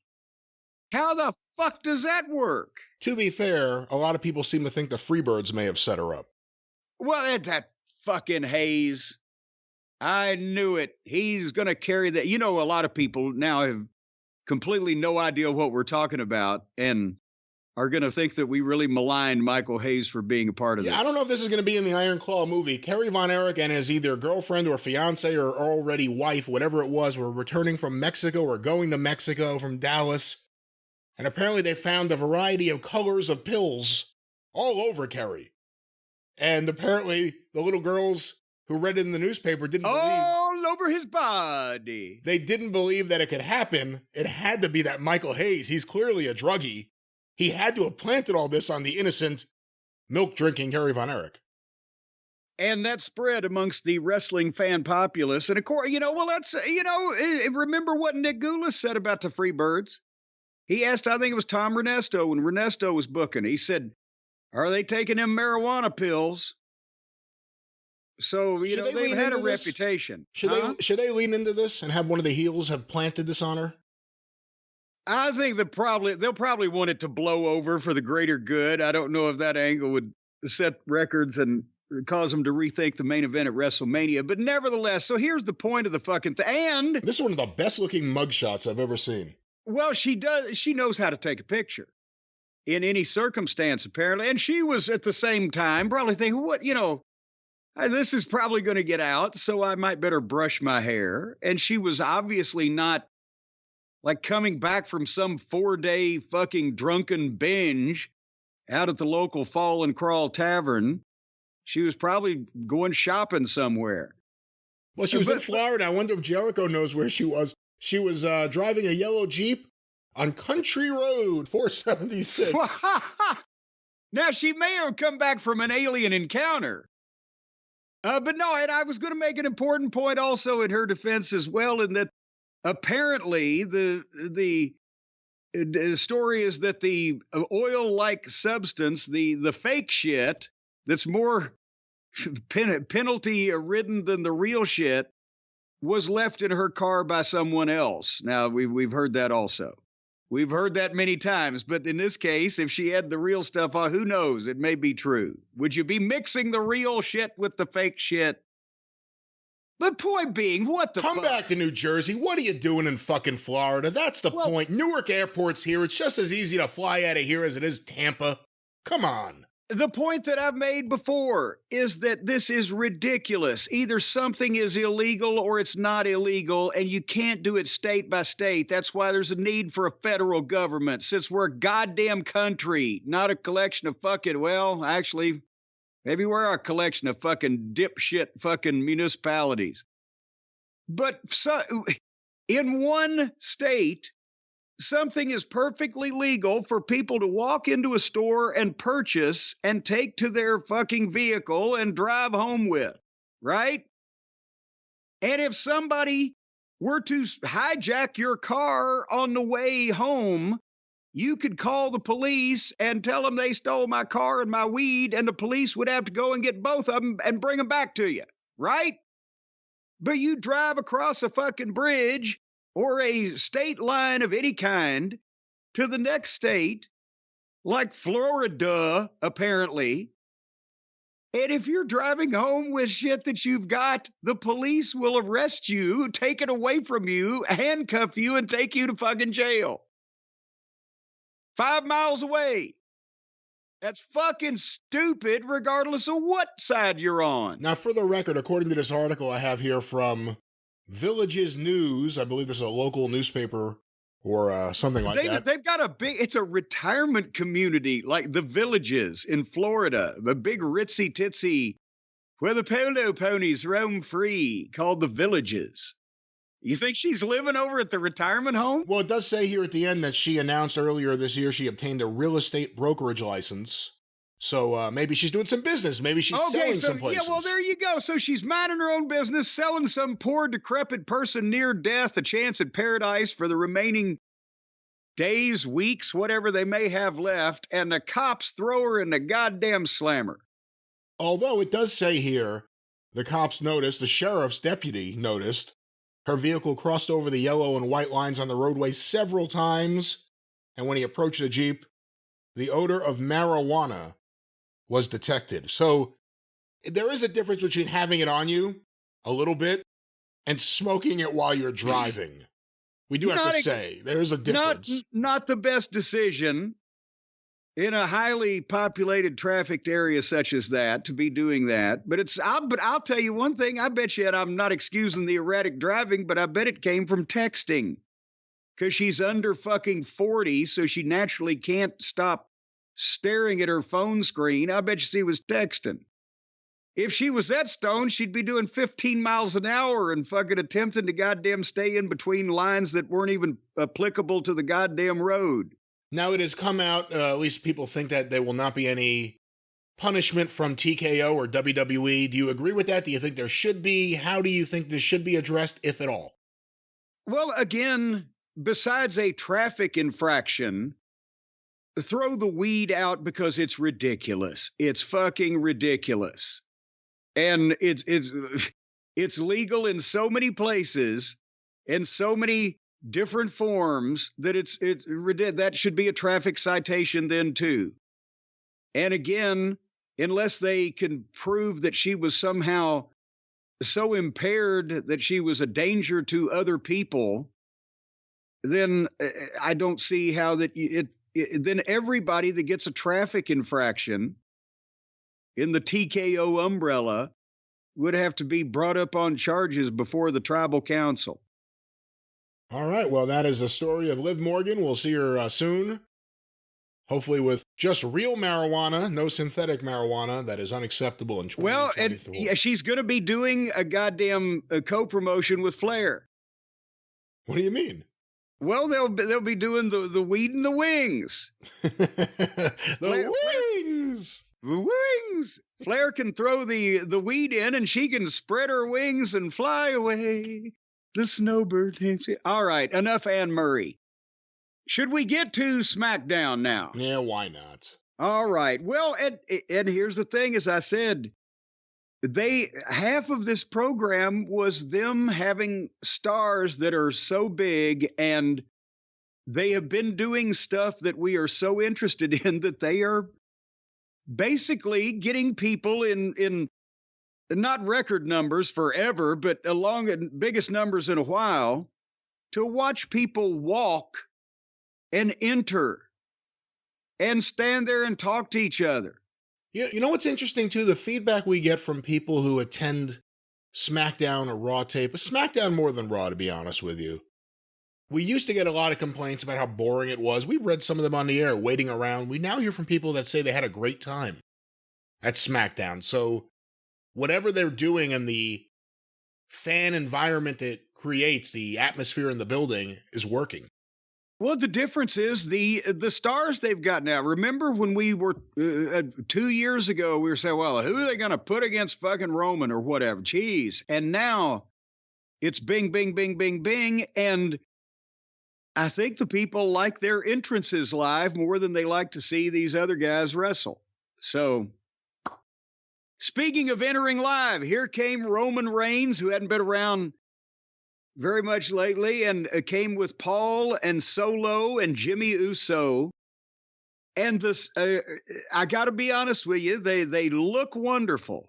Well, all except for Paul. He looks like death warmed over, but he's such a fucking great talent. Will you stop it? Why do you have to always make fun of his looks? Well, but it's there. They're there. My God, the state of him. He walked past a cemetery last week. 3 guys ran after him with shovels. And then he went in the mall, and the first person that saw him says, my God, does your Undertaker know you got up today? All right, well, but he's doing his best. Everyone loves somebody, and somebody must love him. He looks better than Dean Martin. You've got that. Yeah, I'll give you that. But from the start of the entrance on television to the first word that Roman Reigns spoke was almost 5 minutes. But again, Roman speaks and he's so good. He's condescending. He's arrogant. He's articulate at the same time. He has the inflection. And he starts building up the deal that tonight is all about the one man who's bent over backwards, who's sacrificed for the bloodline. The man who will be next in line, the tribal heir. And Jimmy is back there. You see him over Roman's shoulder, and he's smiling, and he's pumping himself up for this big introduction. He's kind of nodding and going along with it. And all of a sudden, Roman says, the next tribal chief, Jimmy, join me in congratulating your brother, Solo. And fucking Jimmy's face, and he just... And it falls, and now he's awkward, and he kind of steps back and mopes down. It was fucking classic. And as soon as Roman hugs Solo, that's the only information they've imparted. We're almost, we're 7-8 minutes deep in this thing. As a matter of fact, 9 minutes, because I've made a note. Roman hugs Solo, and Orton's music plays. And here comes Orton. And as he's coming down the aisle, they go to a break. They got breaks now in the goddamn interviews. So it's 3.5 minutes later, they come back from the break, and Orton is just stepping into the ring. it's got to be awkward for the talent having to just come down there and then just stare at people or shake hands at the front row or what, Anyway, he gets in and Orton does, and he's waited 18 months for this because the bloodline put him out. I can't even remember actually what the offense was that they committed to him. Can you? I'm not exactly sure. That was when he was teaming up with Riddle, wasn't it? Because remember, Riddle was on TV for weeks that he missed his friend Randy. Yes, and then we started missing. Well, actually, we didn't start missing. We didn't Riddle. miss him. He just went away. Yeah, we didn't miss him. Well, anyway, Roman Reigns, I'm coming for you, and I'm going to take everything away from you, and I'm going to go through your family to get to you. We've heard this before, but Randy does a great job of it, right? And he challenged Roman Reigns for the WWE Undisputed or Universe, whatever they're calling the real title these days, at the Royal Rumble. So we pretty much have to assume that's the main event, correct? Other than the Royal Rumble match itself, it seems like it, yeah. Well, yes. I mean, it's not going to be, I'm challenging you, and then they're going to do some fucking angle like Tony would that next week the guy gets hospitalized and his younger brother from across the fucking street takes his place. But anyway, but Roman, however, says, you don't deserve it. You can go to the back of the line. The voices in your head should be telling you to run away from me because I will retire you, right? And Orton said, well, Roman, you're a legend, but I'm a legend killer. And as Orton goes for the RKO, Reigns slips it and falls back on his ass with shock face. And Orton tells him start thinking about him now because the voices that he hears are telling him that daddy's back, which is apparently going to be a good catchphrase for young Orton. But it was great what they did, but it was also 20 minutes in by the time they just did this. But now again, even though, as I said, Reigns has not, I didn't hear him officially accept or agree to anything or whatever the fuck, but you would have to think since they put that out there that that's going to be the title match, right? And he doesn't have to accept anything, and it goes down to Nick Aldis, I guess, to make the decision. Well, yes, who's not afraid to step on some toes and keep on walking. So I think that, it has to be the main event. And the only thing I don't like is I kind of think it's, I don't know, daddy's back or daddy's home, whatever the fuck he's saying. That doesn't resonate with me. Daddy's home. Daddy's home. To stay? I think he is. At least for the rest of his contract. Daddy's home until his contract's up and then he's a free agent. MLW WWE lawsuit has been settled. Now you wouldn't have to worry so much about real or fake claims of tampering if you wanted to expand the family and bring someone in. Seems, I mean, I always I've been saying it for a while. It feels like they need to add someone that would make sense. But I don't know who that would be. I don't know what the holdup or drawback or whatever the fuck that they perceive is, if there is any now, with their reasons why they haven't before. But if the WWE and whoever their creative brain trust in does not attempt to or complete signing Jacob Fatu to be part of that fucking thing and unleash him while he still can do this stuff on the world, it's a goddamn crime. He's like the man in the iron mask. Here's this fucking insanely good fucking talent closed up at a goddamn bell tower somewhere and nobody can see him or fucking experience it. I don't get it. Unless he was with Jannetty down by the railroad tracks that day, I would think any other offense that he may have committed in his life would be goddamn negotiable at this point. Well, it would be interesting because the offense he committed in his life prohibited, according to what I was told, and I believe the source I had knew what he was talking about, because of his criminal record, he wasn't hired by WWE. That was under a different ownership structure. You do have to wonder, I mean, not everyone in the UFC is a fucking angel. I was about to say they've had a few delinquents over there in that division, haven't they? They have. But again, this guy, this is in the past, and since he's been somewhat on the wrestling radar for at least the past 5 years or more, he and I've met the guy and talked to him. I believe if he was, in a position where he was earning money and being featured, that he could stay away from a life of crime, for fuck's sake. Anyway. But he may get arrested with Liv Morgan for weed in the car. Now that is, you need to stay away from certain states, Jacob. Certain states you may still need to tread lightly, tiptoe through the tulips. That's right, and have Stephen Pinu's card on you. Yes, or just remember 87750-STEVE. I'm not going to argue. Anyway, can we continue on with SmackDown? Please. I'll save us some time here. The next match was a tournament for the shot at the United States title with Grayson Waller versus Carmelo Hayes. And I invoked the Waller rule, and thankfully, they invoked the Hayes rule because at least Hayes won. I don't know that much about Hayes, but I'm in support of anybody beating Waller. But by the time that was over, we were 40 minutes into this show. So we've basically watched Waller do whatever it is he tries to do and heard 3 or 4 minutes of information imparted in almost 45 minutes. But they're watching it. 2.5 million of them or whatever. Good match.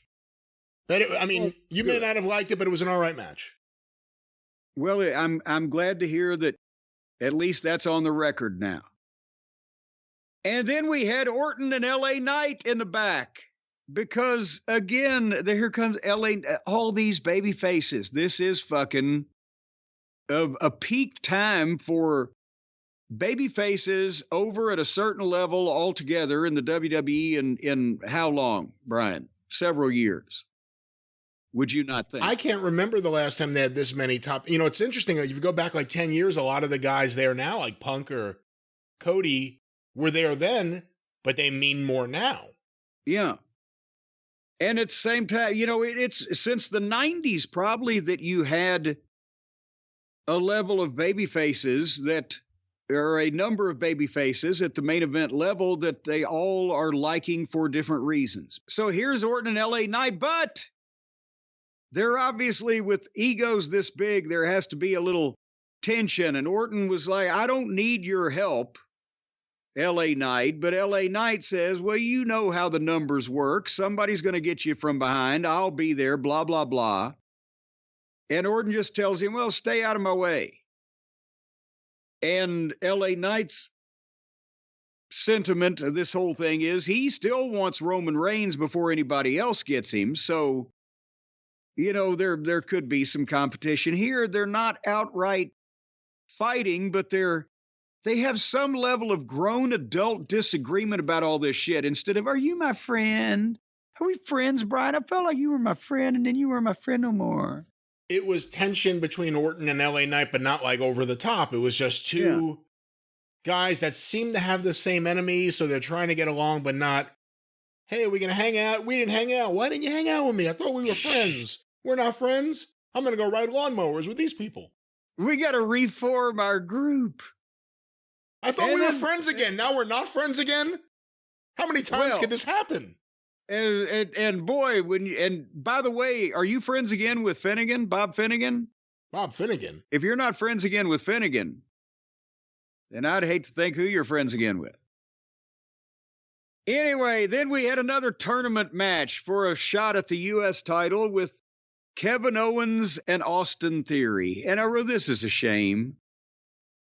And I was going to try to give it an opportunity, even though my boy Theory has just been they're just wiping their feet on him now. And again, the difference, the polar opposites in visual appearance between Owens and Theory. But Logan Paul did say that Owens dressed like a fifth grader who takes PE dodgeball way too seriously, which popped me. And then they went to break in 2 minutes or less. They came back, and Theory worked over Owens's forearm for most of the match when he was getting the heat on him. Owens's forearm, they've done an injury angle. He may be hurt for real, but it's in a cast, right? It's in a cast. His forearm is like his hand and his knuckles all the way up to his elbow is in a cast. And Theory has stomped it, and he's run it into the stairs, and he's done this, that, and other thing. And then Owens tries a little comeback and does a duck and a dodge and realizes he can just hit him. And he hits him one shot with the fucking cast and knocks him colder than a banker's heart. 1, 2, 3. What did you think of that finish? And shouldn't it have, like when your mom used to going to take the fly swatter to you, this is going to hurt me a lot more, it's going to hurt you? I thought they were actually going to go the other way when he started really fucking with his hand. I'm like, wow, they're showing, some aggression out of Austin Theory here. But then he lost. I was surprised. Doesn't help Owens. It's just another thing that hurts Theory, and maybe they don't see him the way you do. And again, he's got an injury that is serious enough that a medical facility has put a cast on his arm, and then it is beaten and stomped and battered from pillar to post by this opponent for much of the match, and then he just hauls off and fucking hits the guy in the head with the fucking cast containing the injury.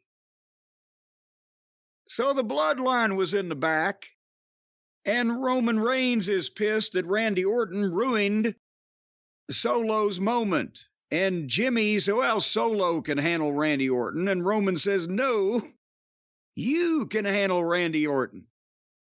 And then I think he tried to say yeet, and Roy says, quit saying fucking yeet, right? Well, he didn't say fucking, but he did say yeet, which is completely different from jeet. A lot of people have confused the two. Yeet is nothing like jeet. You know what jeet means? Okay. No, I'm telling you. Yeah, did you eat? Are you doing that joke? Did you eat? Yes, did you eat? That's did you eat anywhere south of, say, central Kentucky? But people are confusing it on Twitter with yeet, which is completely ridiculous. All right. We're an hour and 5 minutes into the Smackdown episode. And we got more spooky Karrion Kross. What the fuck? Well, I wanted to know what you thought of this. Are they trying to repackage him or rebuild him or make him interesting again? What do you think of this? He's got a different hairdo. That's the only thing that's changed. Every time they do a video package of him, it's him in a dark room with Scarlett saying spooky things that make no fucking sense to the average person. And they don't really understand it, and you're not motivated to listen to him because when you see him wrestle, he gets the shit kicked out of him and gets beaten about 5 minutes. And then he comes back on, and the next interview is, well, the time is about to happen, and the clock is ticking, and the heaviest shit that ever happened to you is fixing to come down on you, is basically his attitude, and none of this shit ever comes down. The hammer never falls. The shoe never drops. The last dribble never drops on the floor. It's just he says shit's going to happen and nothing ever fucking happens. Am I misinterpreting the basic gist of this? No, I mean, they did this video for him. It was interesting, and I'm sure he'll lose in like 6 minutes next week, but with a commercial break in between. To whoever. To a Street Profit. To Lashley. To an LWO. To a Randy, or it doesn't matter. Just he's going to lose next week to somebody. Or he'll further this. He'll jump out of the crowd and attack them. Like, oh, they're doing something. Then he loses the next week. When is the inevitable, well, we could do something with her, with somebody that they actually would give a shit about, conversation going to take place? I wonder if they have an anti-Sableite clause in the contract the two of them signed. because they are a couple in the real life. Yeah, I don't think they want to do anything other than stuff with each other. And well, I don't blame them with that. I mean, but I'm talking about, working somewhere professionally with other people. In some ways you commend a lot of these couples that decide they want, like Miro and Hot and Flexible, they decide they want to do their thing and that's all they want to do is just work together. It used to be, if you brought your woman around wrestling, someone else is going to steal her quick, like time and time again. But now, it's kind of like a couple going on the road with the circus or something. But, if she could make like $2 or $3 million in the right spot, and his future is looking very, very dim. I would think it's, Hollywood is calling. If you're him, what do you do? If you're him, and for whatever reason, this is how they're going to keep booking you, what do you do? Do you keep doing it without any problem, knowing that it may, not that there are all that many options out there, places to work, but it may hurt you appearance-wise to fans in the future because of the way you've been used? Or what do you do if you're this guy in this position right now? Well, I don't know his financial situation or his frame of mind about the wrestling business, but I would think that when my contract is up, whatever that may be, I and potentially her both ought to go somewhere and do something else to, if that's the best they've got for them. And I said, she might, be one of those deals where you move on from him, but at the same time, they've been working with her for a long time. I've never met her. So maybe they either think, well, she doesn't want to do anything with anybody but him, or maybe there's something that we don't know, that she's dumber than owl shit slapped with a board, as Aunt Lola used to say, and probably wouldn't work with anybody else, because I don't know. But I would think that she's more marketable than he is my point. Just appearance, for appearance's sake. And we've heard her speak a few times, but they've never spoken live, I don't think, either one of them. Maybe she couldn't say suey if the hogs had her. I can't remember what she sounds like, so I don't remember any promos. I'm sure she has. I remember her lip syncing the song, but actual promos? So we know she can move her lips in a rhythmic fashion. There's a market for that somewhere. We'll figure it out. All right. Anyway, shit. Well, now we got to, even though she wasn't on the show, they showed a VTR of the injury, but we got to talk about Charlotte Flair. She's hurt. And did we? No, we haven't even talked about it at all on the last program. It's happened in between because we're talking about, no, it happened on Raw. So we talked about it on the last program.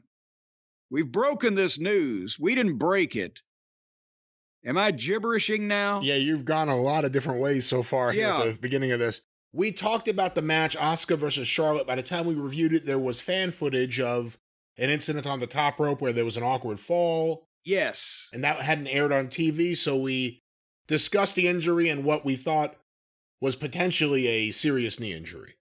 Well, and now we know that it is and what it is. Apparently, she not only tore her ACL, but also did she tear her PCL or MCL?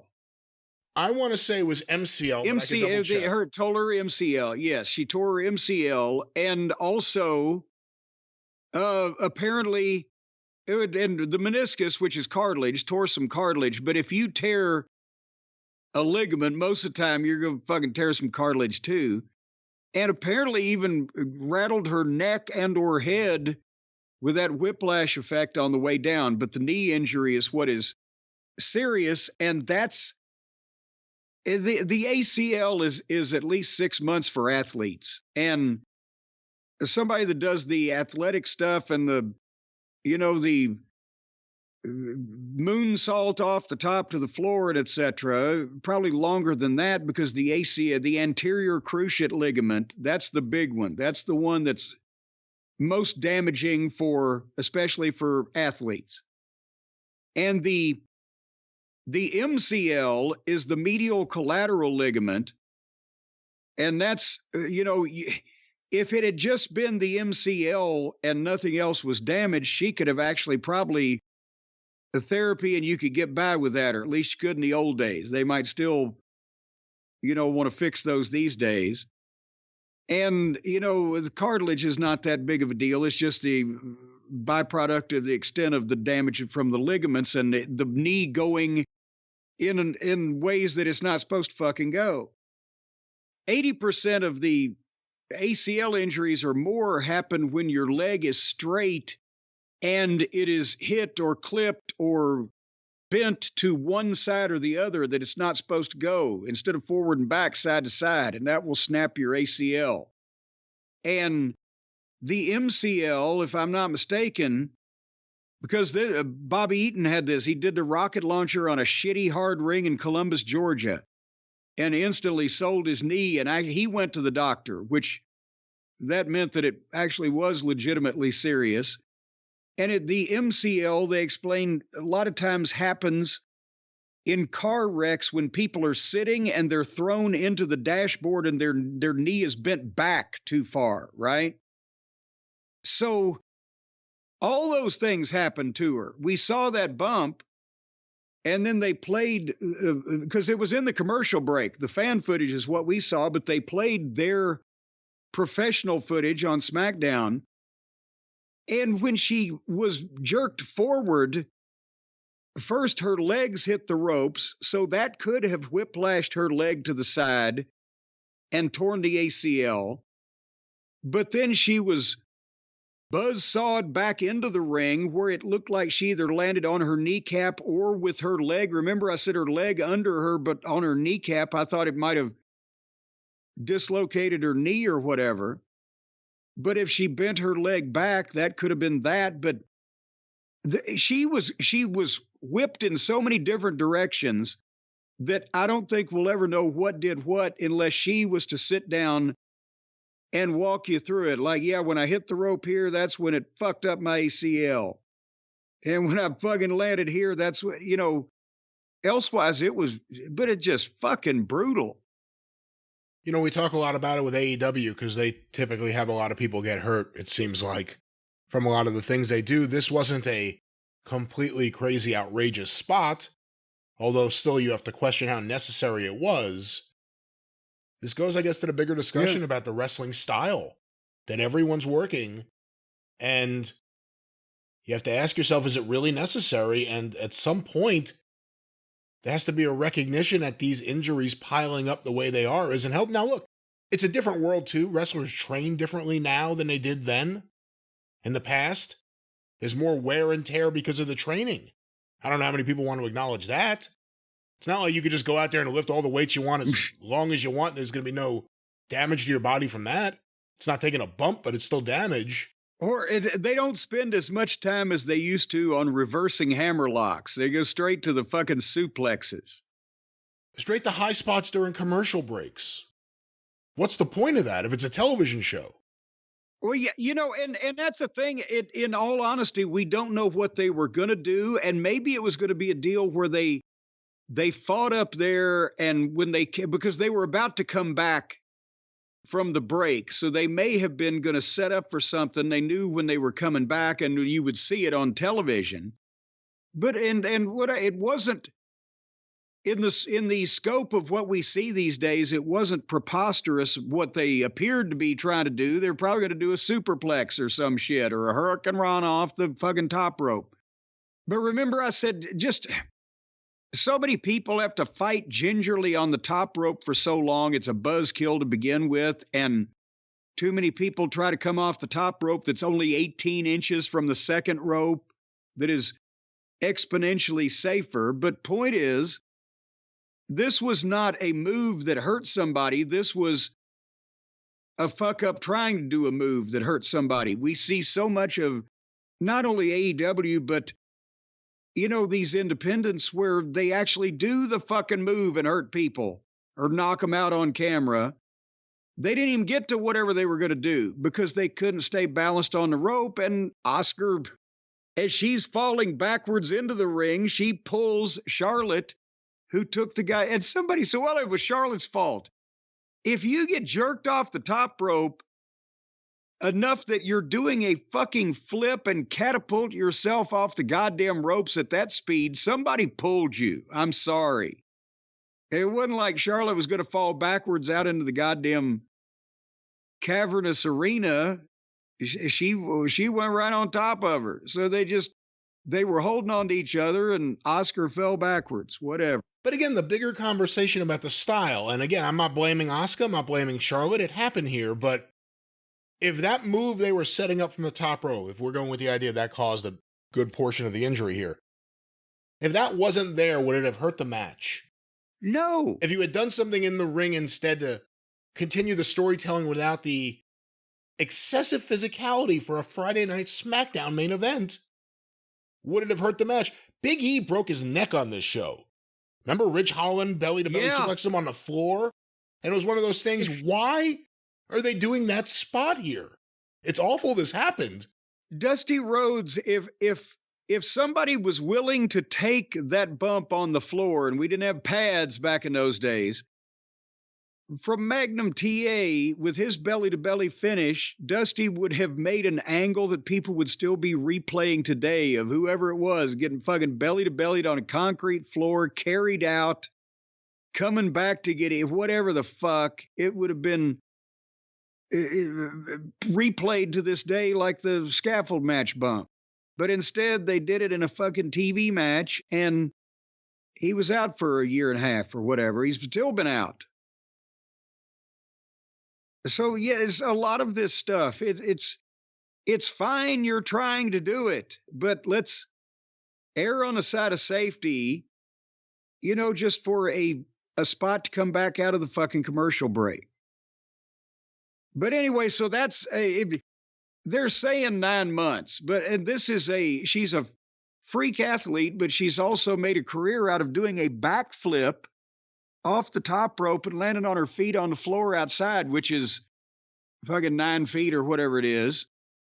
And, that's going to be hard to regain that level of stability from this getting fixed in that amount of time. And that's only one of the many things she does. But, and that's the thing. She's done that move in every match. Probably twice a week, whenever she wrestles for the last 10 fucking years, and never been injured. And she's just getting up on top to do a fucking whatever the fuck, and she's got her goddamn legs destroyed. Hey, there's got to be wear and tear. Randy Savage did that axe handle to the floor. Yeah. For years. That wasn't a moonsault going backwards. That was just an axe handle to the floor. Sometimes he didn't even jump up. He just kind of went down. That killed his knees. Yeah, well, plus that he weighed 100 pounds more than she does, which helps also. Maybe not in 79. Well, he did have his rangy period, but he was still, he was cut. He was deceptive, but he was goddamn, when he was training for the bodybuilding contest, he was still over 200 pounds. It was only in the baseball days that he looked like Jimmy Valiant after Jimmy became a vegetarian. No, I saw those early photos of him wrestling in Daisy Dukes. He was very, very skinny, but yeah. Get well, Charlotte Flair. We hope you get well and come back soon. Yes, please. Because, gee, Manelli, we're going to be seeing more of all the rest of the girls. Shotzi. Well, speaking of which... Someone posted the other day on Twitter, I wish I can give them credit. What they say, Shotzi looks like she just smoked an Acme cigar and it blew up in her face. And it was a picture of her with her current hairdo and she had like dirt on her face and stuff. All right, anyway, moving on. Moving on past Mia Yim and Zelina against Asuka and Kairi Sane. We're moving on past that. Because now we came to the Bloodline locker room where there was Jimmy and Solo. And Jimmy's talking to Solo because Paul and Roman are in conference. They've been talking for a long time now, longer than usual. And Jimmy asked Solo, hey, if something was going to happen to me, you'd tell me, right? And Solo says, I'm your brother. Well, so is fucking Jay over on the other fucking show. And they're, so Jimmy did not appear to be too comforted by all of that. And then we get to our main event. That is really that's the show. That's the fucking show. And we're time for our main event. And it's Orton and Solo, by the way. And the entrances only took 4 minutes because Orton attacked at the bell. And I'm thinking, well, all right, we're going to actually get to it here. And they fought for like 20 seconds, and Jimmy Uso bailed out to the floor. And without even pitching, they just faded to fucking break in less than 30 seconds of this match. I was like, what the fuck? Is it just me, or is it hard to get involved, invested, interested? Just get in. Wouldn't they just? Yeah. No, I've learned that unless there's an angle, unless there's like a main event, well, not a main event, but unless there's a promo that's being billed as being after the main event, I usually don't watch the main event for SmackDown. There's no point to it. It's just going to be a bunch of commercials, and then it ends 3 minutes before the top of the hour. Well, that's the thing. They started the entrances at 9:33 p.m. Eastern, right? And by the time that the entrances took the 4 minutes, and then boom, and we went to break in 30 seconds, and we come back, and Orton is beating Uso, or did I say Orton and Solo? You said Orton and Solo. Well, it's Orton and fucking Uso. Oprah. Oh, God, don't do that. All right. Well, there's so many O's. There's Orton, there's Solo, there's Uso, there's but it's Orton and fucking Uso is what it is. And Orton beats Uso up, and everything that Orton does looks good, and he's a smart worker. And then after a couple minutes, Uso takes over and gets some heat. And after they've gone 4 minutes since they came back from the break, they go to another break. And finally, they come back. Orton makes his comeback, hits the DDT, milks the RKO, and then Solo's music plays. After RO milks the RKO on Uso, here comes Solo. And that distracts Orton, but instantly LA Knight comes out and tackles Solo and beats him up in the entranceway, and Orton hits the RKO on Uso. Unos dos trio. And he wins the match. And then here comes Roman out. And by the way, now we got like 6 or 7 minutes on the air, and they end a minute beforehand every time on Fox.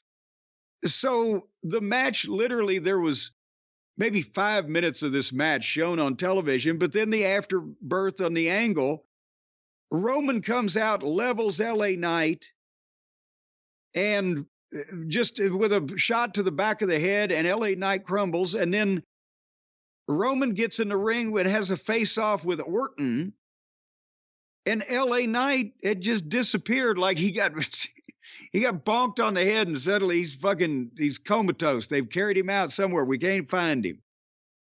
And then while they have their face-off, they get in a fight, do Roman and Orton. And then Uso stops Orton, and they get heat on Orton, but then suddenly LA's back fresh as a daisy and gets in, but Solo stops him, and they get heat on the baby faces. And then they play more music. And suddenly, from the back of the ring, nobody saw him coming. Here's AJ Styles, looking like 1989 Lex Luger. Have you ever seen AJ Styles look so muscular in your life and all your born put-togethers, Brian? I have never seen him look like that, and it appears that a lot of guys are returning to WWE with more size than they had when they left. In peak physical condition. Well, he does the flying phenomenal forearm on Roman and makes a big comeback on the heels and clears the ring out. And so there's the heels in the entranceway yelling, and the baby faces are in the ring yelling, but AJ's standing there looking. And then he spins LA Knight around and clotheslines the fuck out of him. And then jumps out of the ring and walks past the bloodline to the back. Now, what happened between LA Knight and AJ Styles that we don't remember? Because AJ's been out and back and forth, and LA was a male model. Or do they have previous heat, or are we going to find out that this is some personal grudge they've been carrying without anyone knowing it? When LA first arrived in WWE, he told AJ that he thought it was commendable that AJ was so big with the gay community, and AJ got offended, and now they've been feuding. Ah, there you go. And again, somebody's going to take that seriously. We are parodying. We are parodying a question that AJ Styles was famously asked on a call-in radio show or whatever. On the LA Knight Observer. was not involved. Yeah, he was on the Observer show, and a caller called him up and said that he's a big fan of AJ, and the entire gay community likes him. And AJ's response, the whole time AJ's just talking like this, "Hey, how you doing?" The guy says, "You're big with the gay community." AJ goes, "The gay community?" Yeah. He never realized why they all fought over him to fit him for those leather chaps when he'd go in the store. Well, we'll see what the community thinks of him now, because he is twice the size as he was before. He's back and 50 pounds heavier. The new thick AJ Styles. And that was the Smacketh Downeth for December 15th. That was pretty much it. You know, the AJ thing at the end, they always leave you with at least some kind of question for next week. Yes. Imagine that. Yeah, because, I mean, it has to be some kind of resolution. Why did he return? Why did he do this to LA Knight? Why did he help Roman? Why did he attack the bloodline? Well, he didn't help Roman. No, he didn't help Roman. Excuse me, Orton. Help Orton. But he, at the same time, he did not attack the bloodline after he had cleared the ring of the bloodline. But he also walked... Yeah, well, that's true. He walked past them, and they let him live. And then they looked at him like, what the fuck are you doing, dude? So like we all did. So if they don't know and we don't know, then he must be the only one that knows. Right? Possibly. Do you hear this wind? Oh, God. Now it's just an act of fucking Mother Nature that you're complaining about the noise. I'm going to get you a government-issued, completely soundproof room. That also will serve as a sensory deprivation chamber. And maybe even an anti-gravity device. Would you like to just float in complete darkness and silence? Yeah, I think I can go for that. Okay, I'll call a store and have them send one over. Probably 3 days because it's the holidays. Anyway, closing thoughts on SmackDown or this program that we're about to close up. Well, we just covered a lot, and believe it or not, there's even more to talk about, which we will talk about in a few days on the drive-thru, and lots of big topics, lots of big issues, and we're going to talk about Jim's December 1983. Also, Omnibus season about to hit us, so stay tuned to the podcast feeds as well as to, let me say it in English, the official Jim Cornette YouTube channel, because there'll be some omnibuses that are so long, they will only live there. But Omnibus season is here, and it's They will only live there. They're going to be dead on arrival everywhere else. Well, they won't be arriving anywhere else. They'll be only there. There. Well, that's a different way to say it. That is. Yes. We're running out of things to say here today, this week on this your show. Well, in that case, since I have to do the official sign-off, hey, ho, ho, ho, Merry Christmas. If you don't hear us in time on the drive-thru, and otherwise, thank you, fuck you, and bye-bye, everybody.